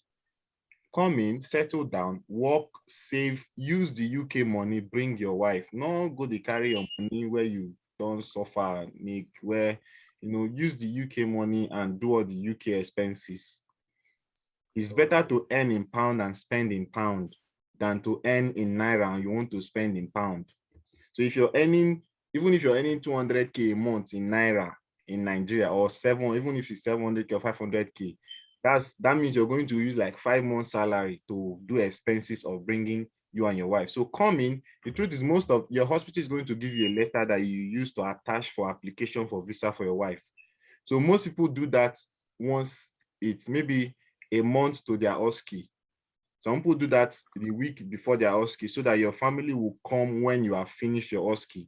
So that after you're done with your OSCE and you've passed, while you're waiting for them to come, you're using that time to look for accommodation. Do you understand? So it's more like a time you use, is timed. You wouldn't want to use the time you're supposed to be using to prepare for OSCE to be looking for accommodation that will fit you and your wife. So you come in, get that your OSCE, do it, get it done, even if you pass or you not pass, as long as you've done it, because now OSCE, if you fail one, you go and receive only one. So it's easier to pass when you fail, it's easier to pass it again. So come in, settle down before you bring your spouse. All right. All right, thank you for the question. Yeah, just another question somebody asked. There are a lot of news that is going around that UK is quite boring. Can you please comment on that? It's true. It's true. It's true. There is nothing to comment, but it depends on where you're living, Sha. UK is quite boring. Like I said, I mentioned this earlier. If you're living in a place, you might not even know your neighbor. Everybody mind their business. You dey waka forward, everybody cover ear, they waka. Like you know, go even say hi, hello, what's up? Hey, like it's true. So but that being said, like me in my trust where I work, we have like 70-something nurses. You get? Why UK is boring is that most of the persons we know as friends are all nurses, and nurses are busy. The same way you are busy. Like me and Abiodun have been planning on how we'll see. He has sent me his time he's going to be able to come. I never even fit tell him, okay, this one will be okay. Like we are busy. So unless you have friends, unless we're into business, you open your shop, your friend fit drive, come see you. But now we are working in NHS or working in a hospital. You cannot really visit your friends during work time. Do you get? But regardless of that, UK is, should I say, I wouldn't say boring. Their own kind of fun is different from our own kind of fun. Like I've entered into their club and the kind of music where they play safe. I not fit dance. There was a club just not far from us. I say, make I see how these people play. All those dorime, all those things, all they do, barman, people go sit down, you know. There's no hype man. There's no hype man. There's nothing. No Nigerian music. They play oldies for me. And they use oldies, shake bomb bomb. So I go, who wants to suffocate me with that kind of song? So it's their own kind of fun is different. But if you come here, depending on, like I said, depending on environment, there's London areas where we have lots of Nigerians. But then there's a reason why people don't stay in some areas. Some people say they don't want Nigerian people. Wahala. Stay in quiet place, live your life, make your money, send money to your people where they house, buy your house, settle down, live your life. So it depends on what you call fun. But for an average Nigerian, UK is not fun. We came here to work. We will work, then occasionally we would have fun with our friends. Like we'll visit each other. Okay, here I came here, not less than a year. I've been able to help 5 people. But I think my trust, they've stopped recruiting from Nigeria. I don't know why. I've sent them mail several, they've not responded. So I see that as an indirect way of saying, no, we need to recruit again. So I've brought like 5 people. And these 5 people, they don't miss home so much because we're not too far from each other. Like, you know, I waka go this person's house, we fit stay gist, waka come my house, you know. So it's just that's close. But if you stay in a place where you don't have Nigerians, it will be very boring. How are you? Thank you so much for that. Can you quickly comment on litigation in the UK? Because I think it's another key factor that a lot of Nigerian nurses need to be acclimatized to, particularly those that are coming in here. Litigation? Yeah, in terms of that, the legal yeah, stuff, okay. you know. There is a litigation, like there was one story I just saw in the WhatsApp news now. There's a guy that was coming back from night duty. He saw a lady who was distressed, looking distressed. What was this? Let me see. He said, please guys, we need urgent advice. One of us, the husband has been picked by the police. He went to night duty and stopped by the shop to get something, and he saw a white lady that looked distressed and was talking to her. Then police came and immediately took him. You see why people didn't mind their business? Like, there's also one of my friends that said he went to buy something. The time when the cashier was packing all the things he bought for him and all those pricing and tagging all those things, he was now engaging in conversation, which is my kind of person, which is what I would do. Like, hey, what's up? How is work? The same thing patient relatives ask us, oh, nurse, you've worked so hard. How are you doing? When are you off shift? That kind of talk, just to engage you. The next time this guy went there again, he finished buying something. When he was leaving, they stopped him. What happened? Before police came, and they said he harassed Abi. He said something that made the lady feel bad, and the lady is underage. The person not calling your number, he not check you, he not touch you, he not so the way they see certain things. I now asked him, did you talk to them at all? Our culture is different. We talk to people. It's nothing bad talking to a lady. You not ask, you not collect your number. He did not come the next day to start disturbing you for a number. You people just gisted because you were selling something to him. So litigation here is quite very funny. If you sleep on duty or you expose patient details, or there are some things you do. Was one other litigation that they said a doctor was dating a patient, and the thing went sour. Before you know, the patient don't go report, say one thing, and he lost his pin. So litigation is very serious here. But one of the things that will save you is documentation and record keeping. If you give patient tea, document. If patient say no want tea, document. If you go meet the patient say, oh, sorry, I'm not ready to see any nurse, document. Went to patient bedside, patient declined to be seen, reported to the nurse in charge, document. If patient fall, assess, document, call relative. Because they can look for anything to use, and because they can sue NHS and want to make money, or they can sue you and want to make money. So these things are very, very important. Document. If you don't document, it didn't happen. But then also there's another thing that people do, which we have noticed here. If you have any kind of conversation with people here, maybe anybody, any kind of weird conversation, write it in your notes. Date, time. I think there was a litigation they made against someone, and they sent a thread of what the guy said. On February 7th, he said this. February 10th, he said this. February 11th. Like me, I don't used to keep that kind of record. So people are keeping this kind of record. So please, if you're coming in here, be ready for, as if now war you come. Just ready to keep your evidence for anything that happened. Patient say hello, you write. Say patient say hello. So all these kinds of things. So litigation is very, very paramount here. Thank you. All right, thank you so much, Kelvin. That was detailed. Just to add, there's something that I quite notice a lot here in the UK as well. As an adult, you need to take responsibility for your life. Back home in Nigeria, there's this sense of family back home that people actually support each other and all that. But here in the UK, you are on your own in terms of like taking responsibility. You literally have to make decisions yourself as an adult. You push for your team. If you want something, you go for it. Nobody is going to spoon feed you here in the UK. I just needed to ship that in. Yes. And also healthcare is free. I'm aware a lot of people here, we may have some pregnant nurses that are actually pregnant, because in my cohort, I think we had about 2 pregnant nurses. And when they came in, the healthcare services was free for them. So healthcare is free, unlike other countries that a lot of Nigerian nurses are trying to migrate to, like US. I'm not trying to sell UK now, but I'm just trying to, highlight the more positive side or the more positive benefits here in the UK, which I believe, Kelvin, you agree with me that healthcare, surgery, minor or major procedures, the only thing is that you pay for, I think, is drug. Yeah, you only pay for drugs, and dental and optometric care. Yeah, so healthcare is free here. And also, I don't know, driver license, I think I would strongly advise people that are coming into, if you don't have a driver license, you can go practice how to drive. And then you can, that can help you here as well in terms of procurement of your car and, trying to settle in and all that. It's not a priority, but I just felt like I should ship it in because learning to drive here can be quite, expensive when you compare it back home.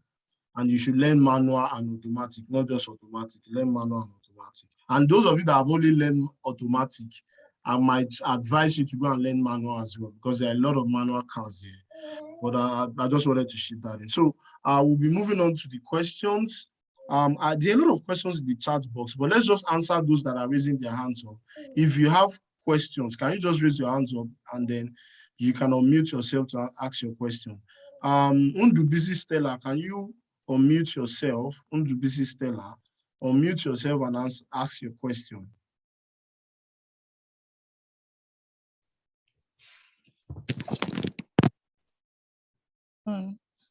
Thank you, Kelvin, for your time. And NGO, I appreciate your efforts. Okay, my question is I have two questions, and one of them is how do we manage weather? Like, is actually my concern coming over there. How do we easily adapt to the weather condition, winter, summer, all those stuff? What can be our preparation ahead of time? Mostly like if you're coming during the winter. So that is number one. And then number two is that like those ones that are married to people that are not health professionals, what is the plan bringing them over, like job force and other things that might come? So I want to like get clarified. Thank you. All right. Thanks for your question, Stella. One of the things adjusting to weather, like I told myself, when they asked me about interview, how will you adjust to the weather? I told them, well, if you guys there can be alive in the weather, me, I will be alive. That's one thing I told them. And there is water bottles, there is jackets, there is clothing, things you can do. During the winter, just before the winter, there is always sales of dress winter wears. There's thermal wear. If I show you my trousers, I cannot show you what I'm wearing now, but this is autumn, it's not yet winter, but I wore my thermal wear, like it's like a leggings, but not really a leggings. That thing you see people in the gym, guys in the gym wear, they wear it inside the short knicker. That's like a thermal wear. And then there are gloves, there are head warmers, and there are lots of things you can change into. And with each weather, there's always sales. You can always go to most of those shops like Primark, which other one? River Island and all those. So they always do sales like 50% discount, 25% discount, where you buy some of those clothes. So you buy them down. For example, the best time to buy a winter jacket is during summer, beginning of summer, because they want to sell off all the winter wears they have. They will do sales. So you buy them down and keep for your next winter, approaching winter. So there's usually a way to go around it. And that being said, concerning bringing your spouse who is not into health, there is care job here. So if they can fashion their CV in such a way that they have worked in a hospital as a carer and, assisted with care of grandmother and all those people, keep quiet. If they can fashion their CV in such a way that they've assisted with caring of their grandmother or grandparents, they've worked in the hospital as a carer or assistant and all those things, when they come here, they can work as carers in maybe care homes or hospitals. So there is job, but in the meantime, they will now start looking for their own career job, professional job. Maybe if they are accountants or any of those things, they'll start looking for jobs. It's really not easy to get those jobs because those jobs are not shortage occupations list. They are not in the shortage occupation list. So it is better for them to give it to their people. If you get 75 for that job, let's say it's over 100, and a British person gets 69, they'll give it to the British person. As long as there's a British person that can do that job, they won't give it to you. So the reason why most of us are getting this nursing job is because there is nobody in the UK that is doing that your job. So you are that important. But any other job that is not nursing or doctor or medicine related, they have their people who, unless there's nobody that applied for that job. So that is it. But regardless of that, there are also other jobs that they can do, and then they settle down. The important thing is to make money for you and your family to be okay, and then at the long run, be looking for a job that they want. They can decide to do masters and improve find out what they need for that their job, and if they need to register for any of the professional organization that would help them get more edge for that job. All right, thank you. Flossie Nasa, can you unmute yourself and ask a question? Okay, good afternoon. Thank you very much, Mr. Host and the presenter. We really appreciate the great work you guys are doing. I have just two questions. The first one is on accommodation. I am a married woman, and I don't have plans to move with my family immediately. But if I am to move over there, how long would the accommodation last before I will be asked to look for my own personal accommodation? Let's just take, for instance, I'm not ready to bring my family over so soon, and I want to stay there for some time. That's not the first question. How long would the free accommodation last? Then the second one, the OSCE. How soon is one supposed to be expecting the OSCE exam, or how long is one supposed to prepare for it before writing it? Are you going to write the OSCE as soon as you move in, you get in there, or you write it at your own time when you know you're ready, you're prepared enough to write the exams? These are the two questions. Thank you. All right. Thanks for your question. Concerning the accommodation, it would always be stated in your employment letter if they are giving you 2 months accommodation or 3 months accommodation. So you would know that well beforehand. There are some people that would give you just 1 month accommodation. That is just, it's crystal clear. And then for the OSCE, don't forget they're employing you to come here and work as a nurse. So they're going to try their best to register you, prepare you so that you become a nurse. So it depends on the trust. Like when I came in, I resumed December, and in February, middle of February, because I remember on Valentine's Day, I was on my way to my OSCE center. So February 15th, I think, I wrote my OSCE. So, and then February 17th or so, the result came out. So it depends on the trust. But then this year, people that came January in this same trust I am working in, some of them wrote their OSCE exam in June and July. So it just depends on what the hospital is able to cope with, especially the fact that there's COVID and other things that came in. So, but be rest assured that they will definitely prepare you for OSCE, and you write your OSCE. You get. So that's it. But the best advice is that for you to come with your family, ensure that you are prepared for your OSCE and you are writing your OSCE. So you can, once you have a date for your OSCE, let's say you're going to write your OSCE, this is October, and they say you're going to write your OSCE in December. By next month, start applying for your family visa and all those things, so that definitely they will be arriving in December after your OSCE or January. So it's usually planned that way, so that you don't have exams in your head, looking for house, settling down, booking flights, running who will help you carry them from the airport, to how you would rent house, how you buy bed, how you buy. So those are the things that makes us to advise you settle down first. But I think for NASA, her family is going to be coming in, later on. Probably she will have settled in very well from the way she has asked her.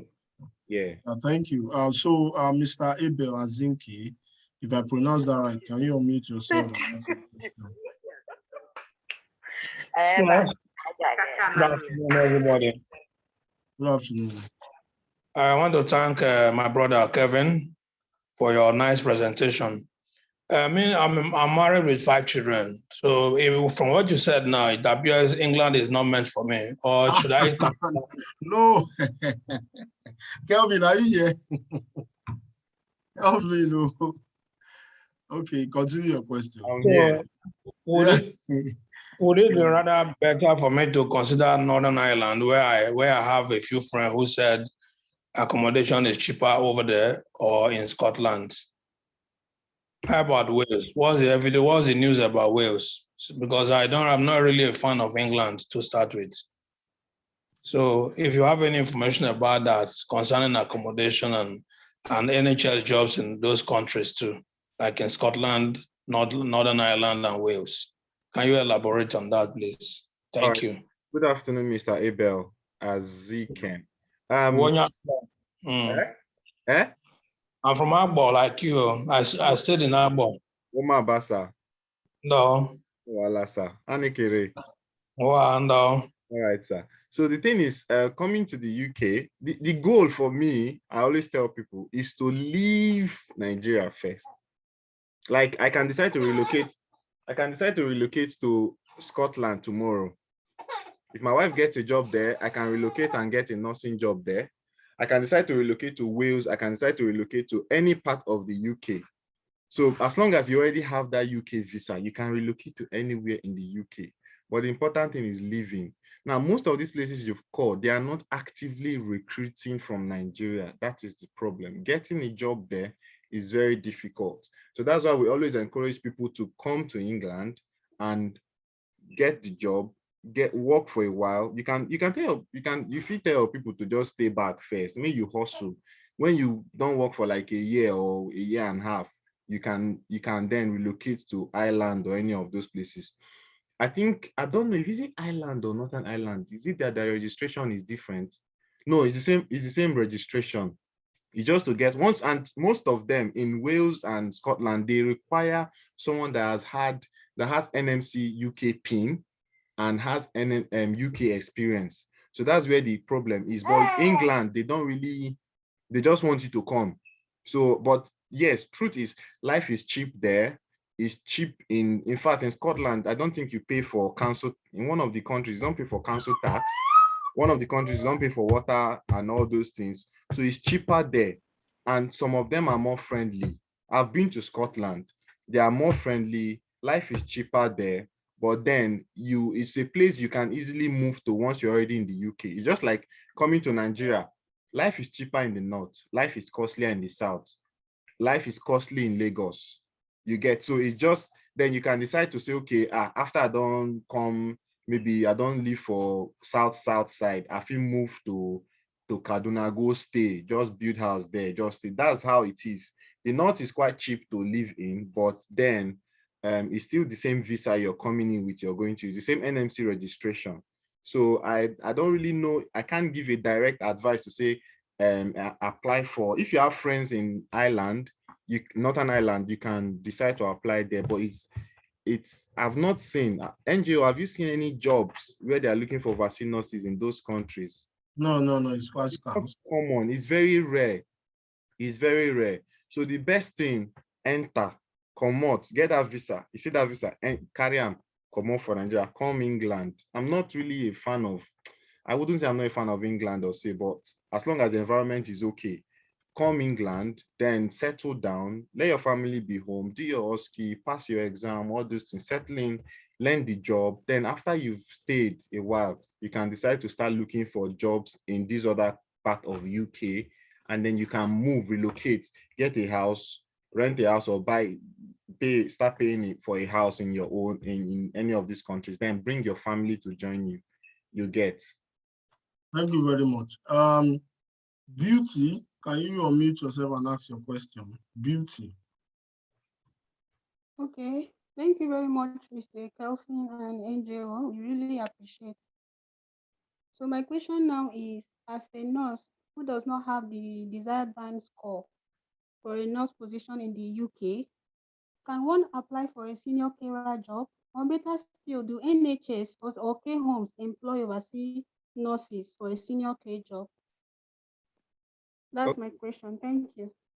The thing is, they are really not in lack of carers per se. They are in shortage of nurses.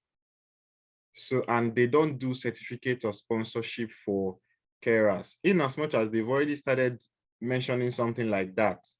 But I'm not really so sure a care home will employ and give you visa sponsorship as a carer. because they need nurses, not carers. So what I would advise is to register for an IELTS training institute, or where you can do your training and pass your IELTS. Once you're able to pass your IELTS, these questions will not come up again. You will be able to write and pass, and that will not be a problem. They don't give sponsorship for carers, at least for what I know. It's not practicable as we speak. All right, thank you. Aisha Bankole.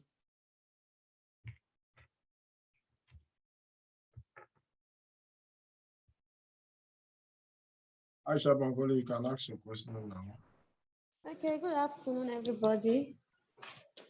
Thank you very much, Mr. Kelvin, for the lecture. I really appreciate it. Please, my question is regarding the CQC rating for NHS Trust. Like, if you get a job with a NHS Trust with CQC rating of requires improvement, would you advise the individual to go for that job? Because I don't want to get to the UK and get depressed and all of that. That's why I'm asking this question. Well, the CQC rating may not, you need to go to check people's review and comments about the hospital or the trust. The CQC rating may not be in terms of staff and all those things. You get, like where I work, I don't think they have such a good CQC rating, but I have not really experienced such a bad ordeal to say, oh, it's a bad place. They don't see CQC rating is more of staff, equipment, caregiving, outcome, all those things, delay in waiting time, all those plenty things, infection control, all those things come into play to give a good CQC rating. So in the same trust where I've worked in, someone has lost their job, they have been sacked. So and I've never, and the person said it's racism related and all those things, but I have never experienced such things, because me, I don't really care. I don't really send. I just do my work and go home. I do my work and go home. It depends on what your own kind of person. So you can take the job, like I always tell people, come in to your OSCE. If you are tired after a while, they will not tie you. Tell them you don't want again, apply for another place. If they want you to pay them back, you have worked, you pay them back, and then you move. You get, so nobody will tie you if you want to leave after 6 months or after 1 year. You get, but the important thing is come in first. Work with pounds. That's what I always tell people. Come in, work, get your PIN. If you don't like the place again, you can move. If they say you need to pay them back certain percentage of what they spent in bringing you, work the money and give them and move to a better place. But there's one thing I always tell people: you should be afraid of jumping from fry pan to fire. Yeah, thank you so much, Kelvin. Toby Odebody. Good afternoon. Good afternoon. Yeah, thank you so much for the lecture. It's been really educative. So my question is, for care homes, you made mention about something of care home. I'm not really sure. So you said if you're in care home, something like you won't get the COS, or when it's time to renew your visa, it won't be applicable to you. So can you shed more light on that? Then also, would you also be did you hear me? Yeah, your line is cracking. Oh, okay. Can you hear me now? Yes. So I'm asking that you made mention about care homes, and I'm not really sure, but something about you not being able to get renewal of visa if you are employed on that care home or something like that. So I would like you to shed more light on that for me. But also, would you also require OSCE to work in a care home in the UK? Thank you. If I got you well, you said you heard that it is difficult to renew your visa if you worked in a care home. Is that correct? Yeah, I think that's what she asked. Yeah, and then the second one, she said something. That, can she use OSCE to work in the home care? Yes. Let me explain what OSCE is. OSCE is like an exam you take to get your NMC PIN. So if you take your exam, get an NMC PIN, you can work anywhere in the hospital as a registered nurse. That is what makes you a registered nurse in the UK. Without passing OSCE, you are not qualified to be a nurse. you are not a nurse, no matter even if you are the CNO of the DNS in a hospital in Nigeria or your country, you are not qualified. So that is not, so you need OSCE to get your NMC PIN and then to work anywhere, care home or NHS. Now, concerning renewal of passport, that is just a fallacy. As long as you have a COS from a care home, you can renew your passport. If it's the same, if you need the COS, it's because certificate of sponsorship is to prove to the Home Office that you are coming to work as a nurse. You need this job, they need you. And don't forget, nursing is a shortage occupation in the UK. So they will give you a visa sharp, they will renew it. So that is really a fallacy or a misconception, I must say. It's not true. Thank you, Kelvin. I'm just going to go to the question in the chat box now. Although I can see two people raising up their hand, but we'll come back to that. In the chat box, somebody asked, he said, please, how long does the maternity leave last? Or how soon can a mother start working after childbirth? That's 1 year. 1 year, and fathers 2 weeks, which is very, very bad. How can you give mothers 1 year and give us fathers 2 weeks? How? Fathers, if you are here, we people should come. Let's protest. Let's raise placard and gender inequality. All right, so somebody asked, he said, thank you so much for the presentation. Do you have anything to say to midwives? Because all you're talking has been to midwives. I think is almost the same process, but for midwives, it's very difficult because they have their own way. I think for midwives, if you get your CBT and all those things, you can come in, and I think you're going to do a training for a year or so. I'm not really so familiar with the route for midwives. Pardon me, I don't really say much about things I don't know. But then if you still check online, you will rarely see jobs for midwives, although there are, but you have to come in and do like a training for 1 year before you can. I don't really know much about midwives, I'm sorry.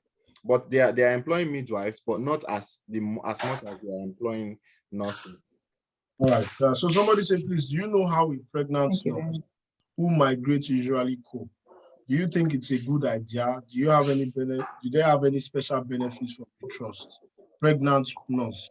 You won't have any special benefit, but then you may be able to work in a less busy environment. You may be able to work in there's how they could do it, depending on your trust, but then you also let them know that you are pregnant during the interview. You're entitled to maternity leave as well, depending on how long you've worked there, 1 year. Then what else? There is support. There is one thing about the UK, there is support system everywhere. Treatment is free, even if you use surgery, even if you deliver with CS, even if you need blood, even need everything you need when you're delivering is free. So that's one good thing. And yeah, so I don't know much about that because I don't know how pregnant woman will cope with nursing because I've never been pregnant. Yeah, I know, right? It's understandable. But what I can just add to that is that you cope. You basically cope, definitely. Yeah, I have 2 nurses that are pregnant. They have just given birth recently, and they are coping. They're doing very well. I think what they just need is the support of their husband. If their husband can be here, sort of like give them that emotional support. Yeah, you will cope if you're pregnant. Just get your COS and come over. So next question, say thank you so much for your enlightenment. Asking this question on behalf of a friend who can't be here. She made a silly mistake while opening an NMC account. She wrapped her first name for her last name while filling the birth intersection. What can she do to rectify this? She already passed CBT and IELTS. Mute. All right. The thing she can do is best is it NMC in Nigeria or NMC UK? If it's NMC UK account, you can call them. There's an overseas number under the contact section. There's overseas number that you can call, and that can be, they can rectify it. Because I can't really say about, there is nothing that cannot be rectified. It's computer, it's technology. So if there's a mistake, because of course people can make mistakes. That is one thing about computer and gadgets. Just like buying a new phone and then you want to rename your Bluetooth, you now name it something else, and then later you can go and rectify it. There is someone controlling these things. So if you're able to call them or send them, I think it's overseas inquiries at nmc.uk, something like that. When you send them a mail or call them, they can be able to sort that for you. All right, thank you so much. Next question says, thank you so much, Kelvin. I am still applying for jobs and a little bit confused on the particular role to focus more on while searching. Should I look out for operating room, theater jobs, or general nursing offer? All right, so the thing is, depending on your experience, she said if she can look out for theater nursing job, yeah? Yeah, I think she's a theater nurse, or she should just look for general nursing job. The thing so is, that you can get a positive response. What is the goal? I always say the goal is to leave Nigeria or to relocate. If you're looking for a theater job and you can't find it, if you see a general nursing job, move. Then when you come into the UK, settle in, get your OSCE, because of course, even as a theater nurse, is the general nursing, everybody's doing the same OSCE. Yeah. There's no special trained OSCE for theater nurses and all that. So once you've come into the UK and then you're practicing, you can then decide to look for any opening in that same trust. You can look for opening when they get theater nursing opening. You can apply for it and then switch into that unit. All right, thank you very much. So somebody has said, please, I have a question. I just got an offer in a care home, but I've not signed yet. I also got an interview with Hampshire NHS on Thursday. I'm a bit confused. Okay, the thing is, if you get an offer with a care home and you like the environment and you want to go in, just take the offer and then go. You get, if you want to apply for the Hampshire, or you can tell them to give you time for you to respond to their mail. Then if you have an offer with if you get interview with an NHS and you want to really work for NHS, then you can do the interview. What's the guarantee you get the job? What's the guarantee you will not get the job? If you get the job and you want to go there, please reply to the care home and tell them that you cannot go on with them. Don't wait for them to do COS for you and then you now decline the offer. So you can do the interview, but then when you pass it and you want to find out too, how long will the NHS wait to give you COS? So those are the things. If they want to, that question should be asked during the interview to know the time frame. How quick can I get the response of this? How quick can I get the response for your COS? Not when you pass the interview and then they tell you your COS will be ready in February, and then the care home wants you to come December. And then so it depends. And you want to do your New Year in the UK. And you want to do your New Year Eve in the UK. You want to relocate. The response is there for you. That you could the thing is, it's not like you become an Iroko tree that is planted and cannot be uprooted. If you come to the UK, you can move to any side you want. But the bottom line is move first. You get. Yeah, thank you for that. Tony, can you ask a question now? Just unmute yourself and ask a question. Tony, if you're still there. Okay, thank you so much. Yeah, just go ahead. Kelvin, I don't know if you can hear me. Yeah, we can hear you. Yeah, we can hear you. Tonya, we can hear you. Hello? Hello, Tonya, we can hear you. Continue, ask your question. Hello, good afternoon. It seems she can't hear us. Tonya, we can hear you. Seems like we have lost Tonya. All right, so the next question is saying, please bring in your family. You have been discussing about spouse and children. What about parents? Can't my parents come over? Your parents can come over because they are your dependents, but your brothers cannot come over. They will have to, you can still apply for them, but you are not sure that they will be granted visa. They are not going to apply as your dependent, but your parents are your dependent. They can come in. My mother-in-law just left 2 days ago. She came for childcare for Mugo, and she just left. So your parents can come, but any of your siblings who is already above 18 or so cannot. In fact, your siblings cannot come. They are not your dependents.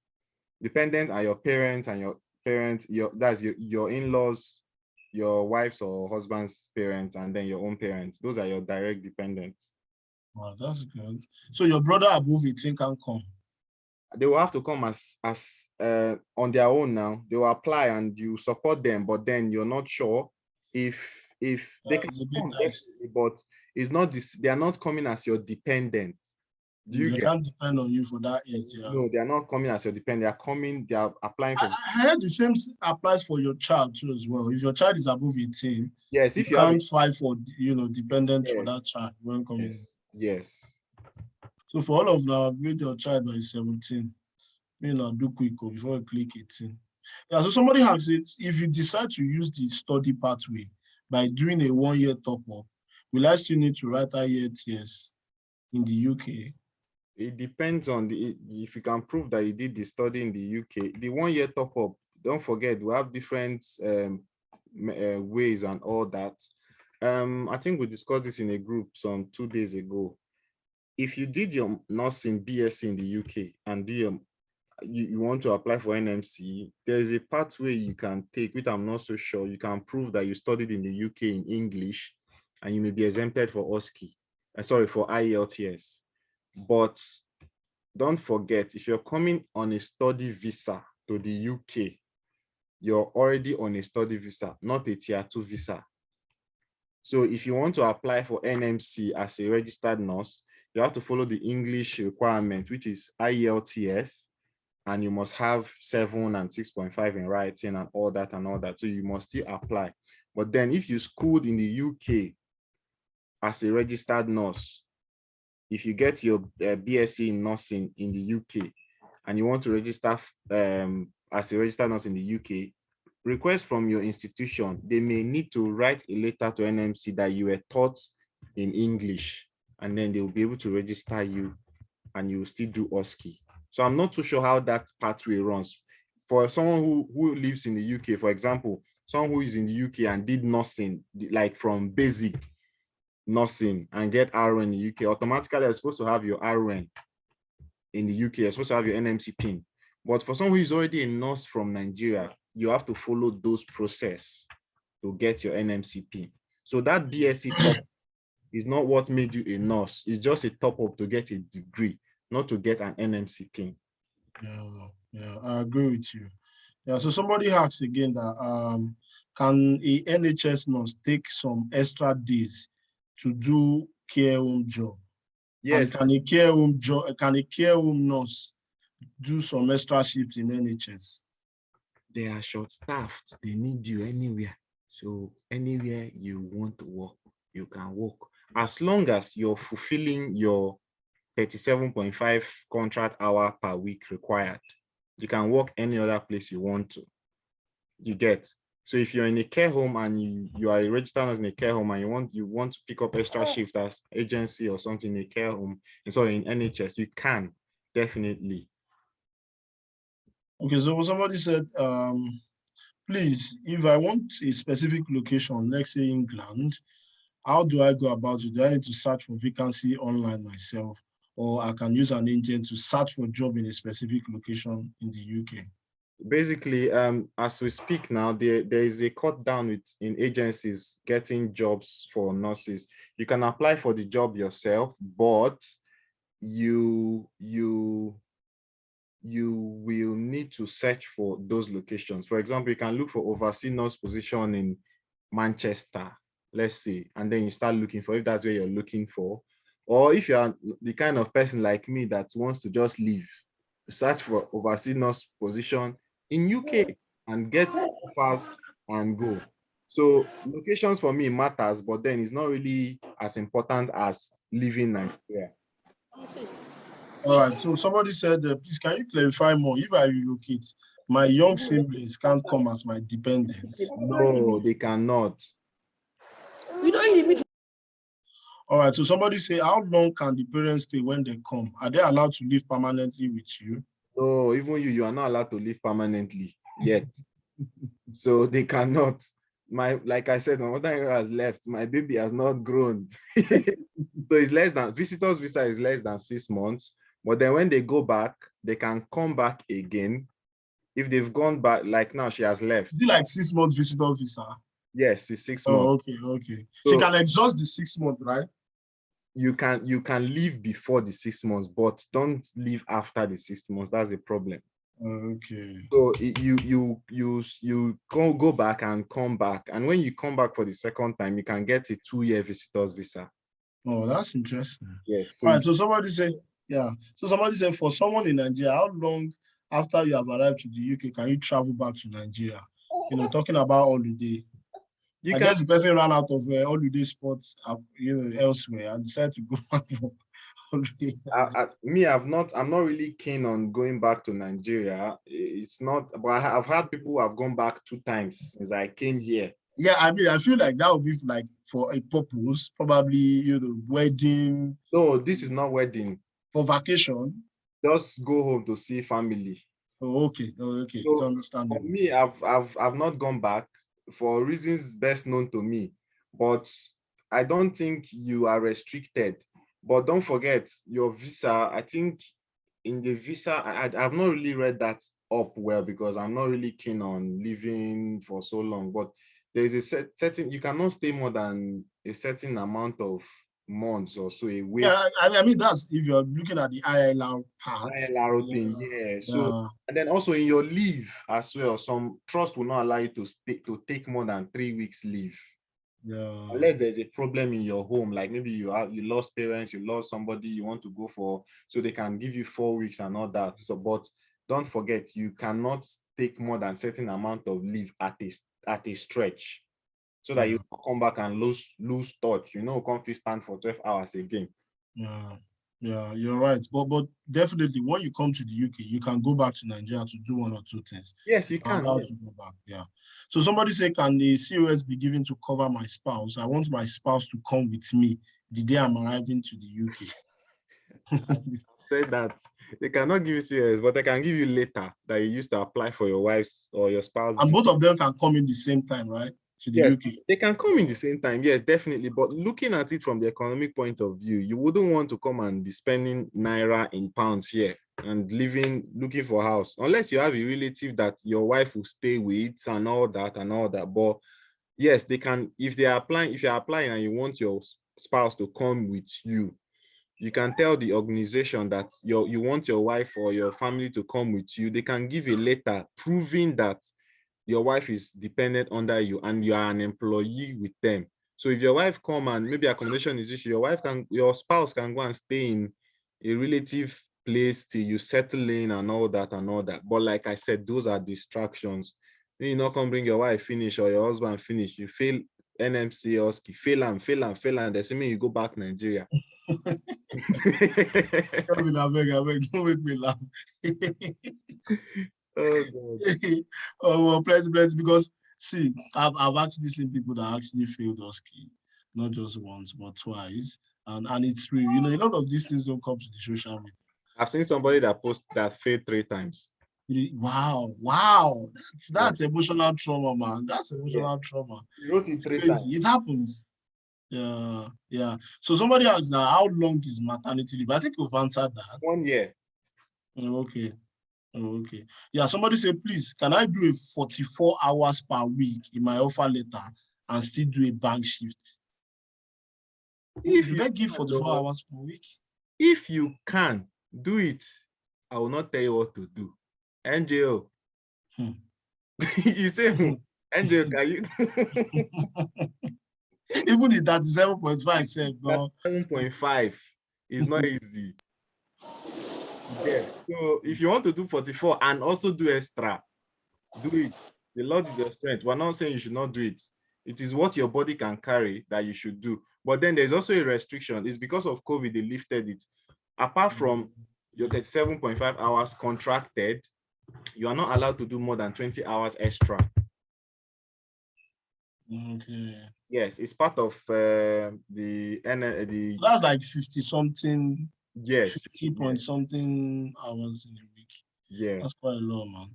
Yeah, so somebody said, please, can you tell us the best place to stay in the UK with low cost of living? Not Northern UK. Northern England, Leeds, just those areas up north, and then Scotland is cheap as well. Yes, so but any place away from London and not on the seaside is cheap.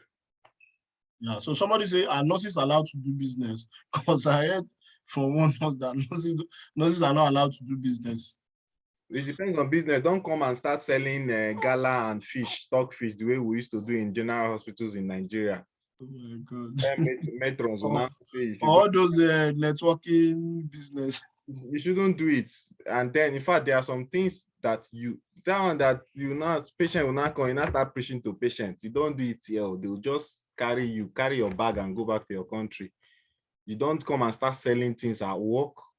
Just do your work and go home. But if you want to do business, for example, I tell people, like I tweeted something on Twitter where I said, if you have a skill, if you want to come in, you need certain skills. You need to learn how to barb hair. You need to know how to braid hair. You need to know how to drive a car. You need to know how to drive bicycle. You need to know how to do all those small things. For example, you need to know how to swim as well. Yes, if I'm a lady now, I can be making hair for my colleagues here, for my Nigerian colleagues, and they'll be paying me in cash, and I'll be using that money to buy food stuff. I'll be using those money to run my expenses and then be keeping my salary.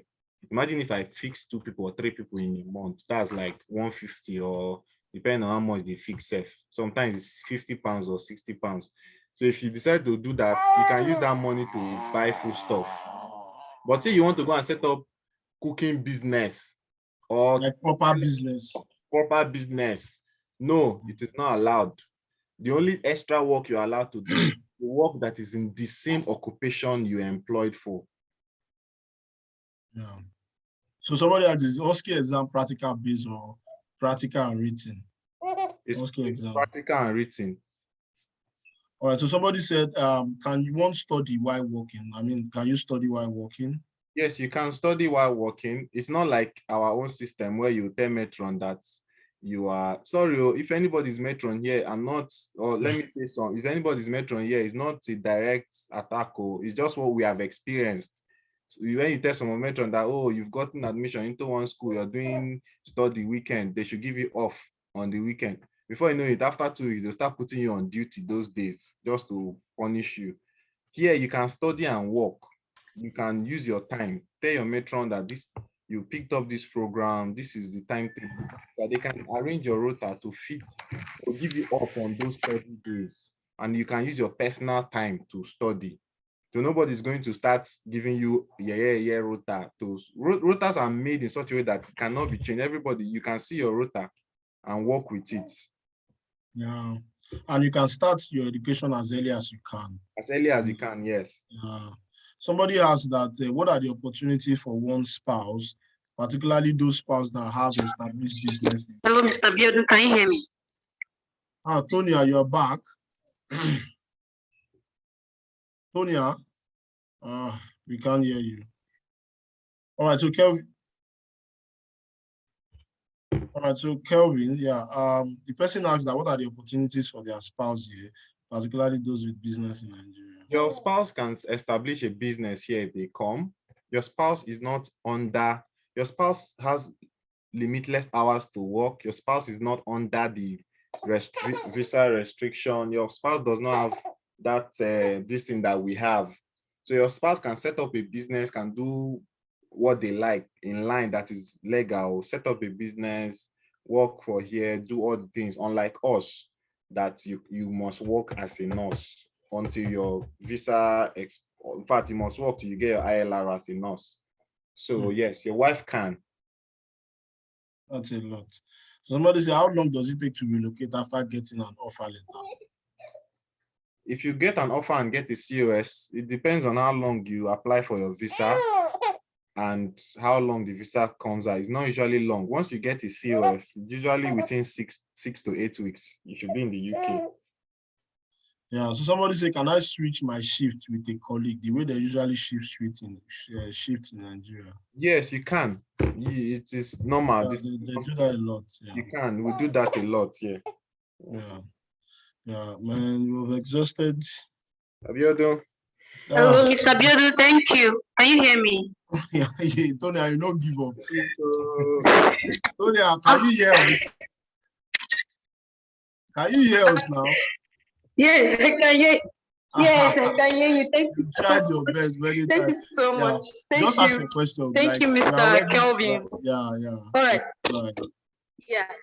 Thank you so much. The other time that North Africa was saying something, he mentioned having a mentor, and the person he mentioned, even though I've not seen him before, but I know him like online. I know him, so I don't know if it is possible. You see that some of us we have a lot of questions in our mind.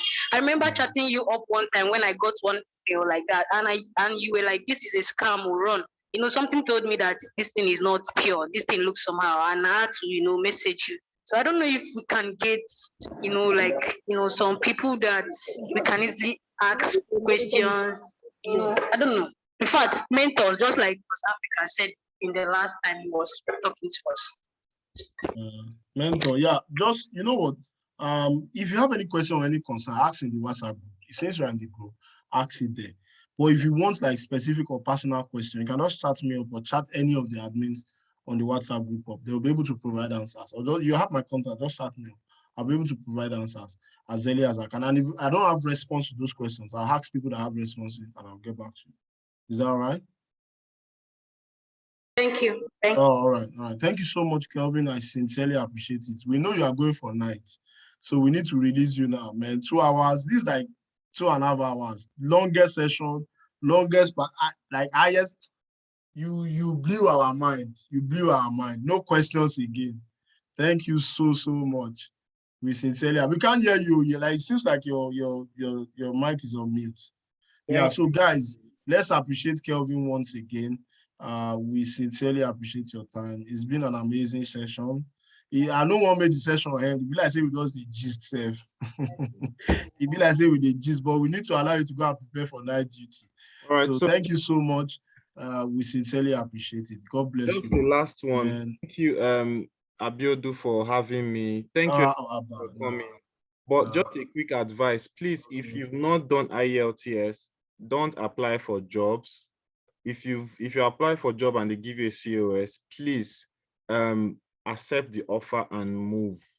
If you accept the offer and you get another offer that you think is better, please tell the people who have given you offer before that you don't want again, that they should get out.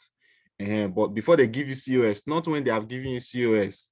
Don't comply plenty COS and keep. You're putting trouble on other people that are going to be coming in future.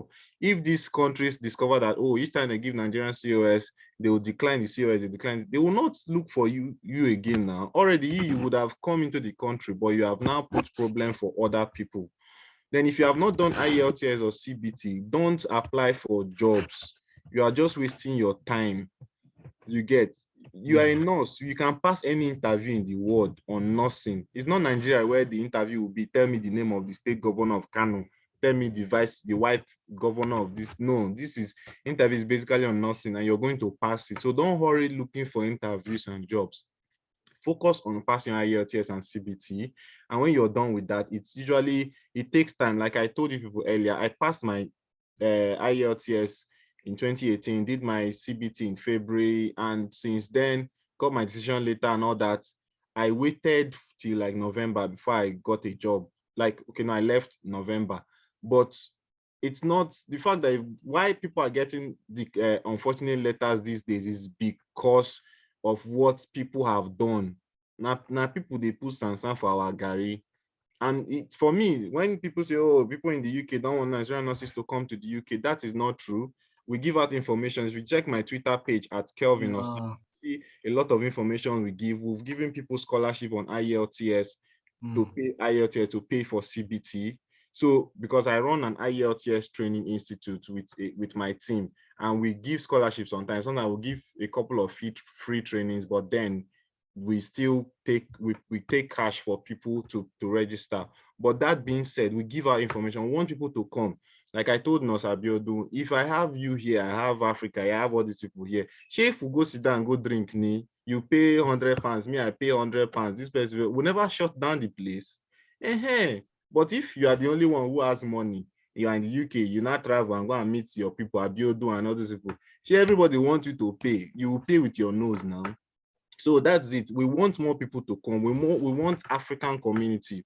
We want a situation where in the next 10 years, in the next 15 years, some of us will be going back home to establish hospitals, to establish institutions, establish care home for our parents or for the parents of people who are abroad, to establish businesses. We want nurses to have houses in Banana Island. We want nurses to have estates. We want houses, not be saying your husband or your wife go they buy you motor and you be nurse, you will not be able to afford. So we want nursing profession to be pushed forward. So please, let's not spoil the things we are doing. Let's not spoil what the few of us or few people who have come ahead of us are doing. Like UK nursing is one of the only countries where there is information everywhere. We have even sport work for consultancy firms, because usually, okay, for example, for US, people who want to relocate to the US, they need, sometimes an agent will now start, you pay a certain amount, you see people say you have to pay this amount, you have to pay 200,000 before they'll give you this, you pay back after you get to the country and all those things. But for UK, it's not. We have given out all the information. The only thing is for you to do your IELTS and CBT, and the rest is to get a job. There's nothing else you're looking for. All the information are there, all the people you need is there. There is a Prince Will, there is Africa, there is Pradnos MJ, there is Abiodun, there is me, there is Antife Lua, there all the people that are giving information on Twitter, on WhatsApp groups. I have like 5 WhatsApp groups. I give out information. Abiodun has his WhatsApp groups. NGO, Prince Will has his WhatsApp. People are giving out information. Please take this information seriously, but do not spoil what we are doing. Don't take offers and leave it. Don't apply for jobs when you don't have IELTS. Don't come into the country, but know your rights. Some people, when they're coming, the agency told them, oh, don't come with more than 1 bag. Lie, carry all your bag. Come, do all the things you want to do. Come into the UK. You're relocating, of course. You need what the flight ticket said, the number of load they say you should carry. Carry it and come. The one you know if you carry, wear them for body. Come. After all, Osofia in London, what was he wearing? He wore everything on his body. Come, dress like a village man. We don't care. Come here. When you come, settle in. After a few months, you will look better. So don't spoil what people are doing. We are here to support you. Abiodun is here. This is what on a normal day, if all these American people and Canadian people want to do this webinar, they will charge you people like maybe 10K and all those people, and then but we're not charging you people. We are doing all these things for free. Get the information, get all you want to do. We need more nurses in the UK. We need to have families. We need to see a situation where in the next 10 to 15 years, like I said earlier, people will start coming back home to set up business, set up hospitals. I'll be very happy if Abiodun sets up an emergency response center in the city of Lagos in the next 10 years. I'll be happy if Africa sets up a heart foundation in Ogun State, something that people want. We want people to come in. We didn't run away from Nigeria. We are not on exile. We came here to learn. We came here to make money, and we came here so that we'll improve ourselves and we'll be able to be qualified. If you come in here, the period you're waiting to work for your hospital, look for, if you are RN nurse, SON nurse, or you only RN diploma, look for top-up program, get your BSc, get your masters. If you want to do all these things within 5 years, do them.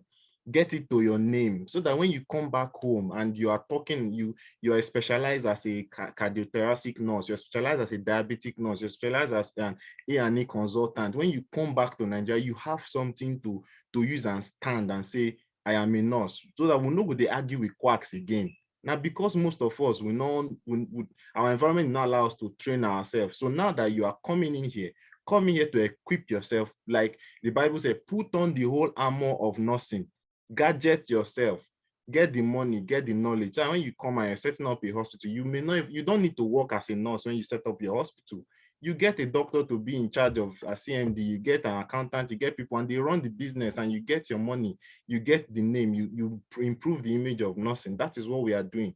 That's why we're asking for more people to come. And the more you come, the more we're able to get more people to come in here, the more we get more money into our country. Of course, it's forex exchange. The more our people come here and make pounds and send money home, the more money is going home. So these are things that people don't see. Don't see just beyond yourself. Oh, they gave me offer. I don't want it. This hospital, the CQC rating is poor. I don't want it.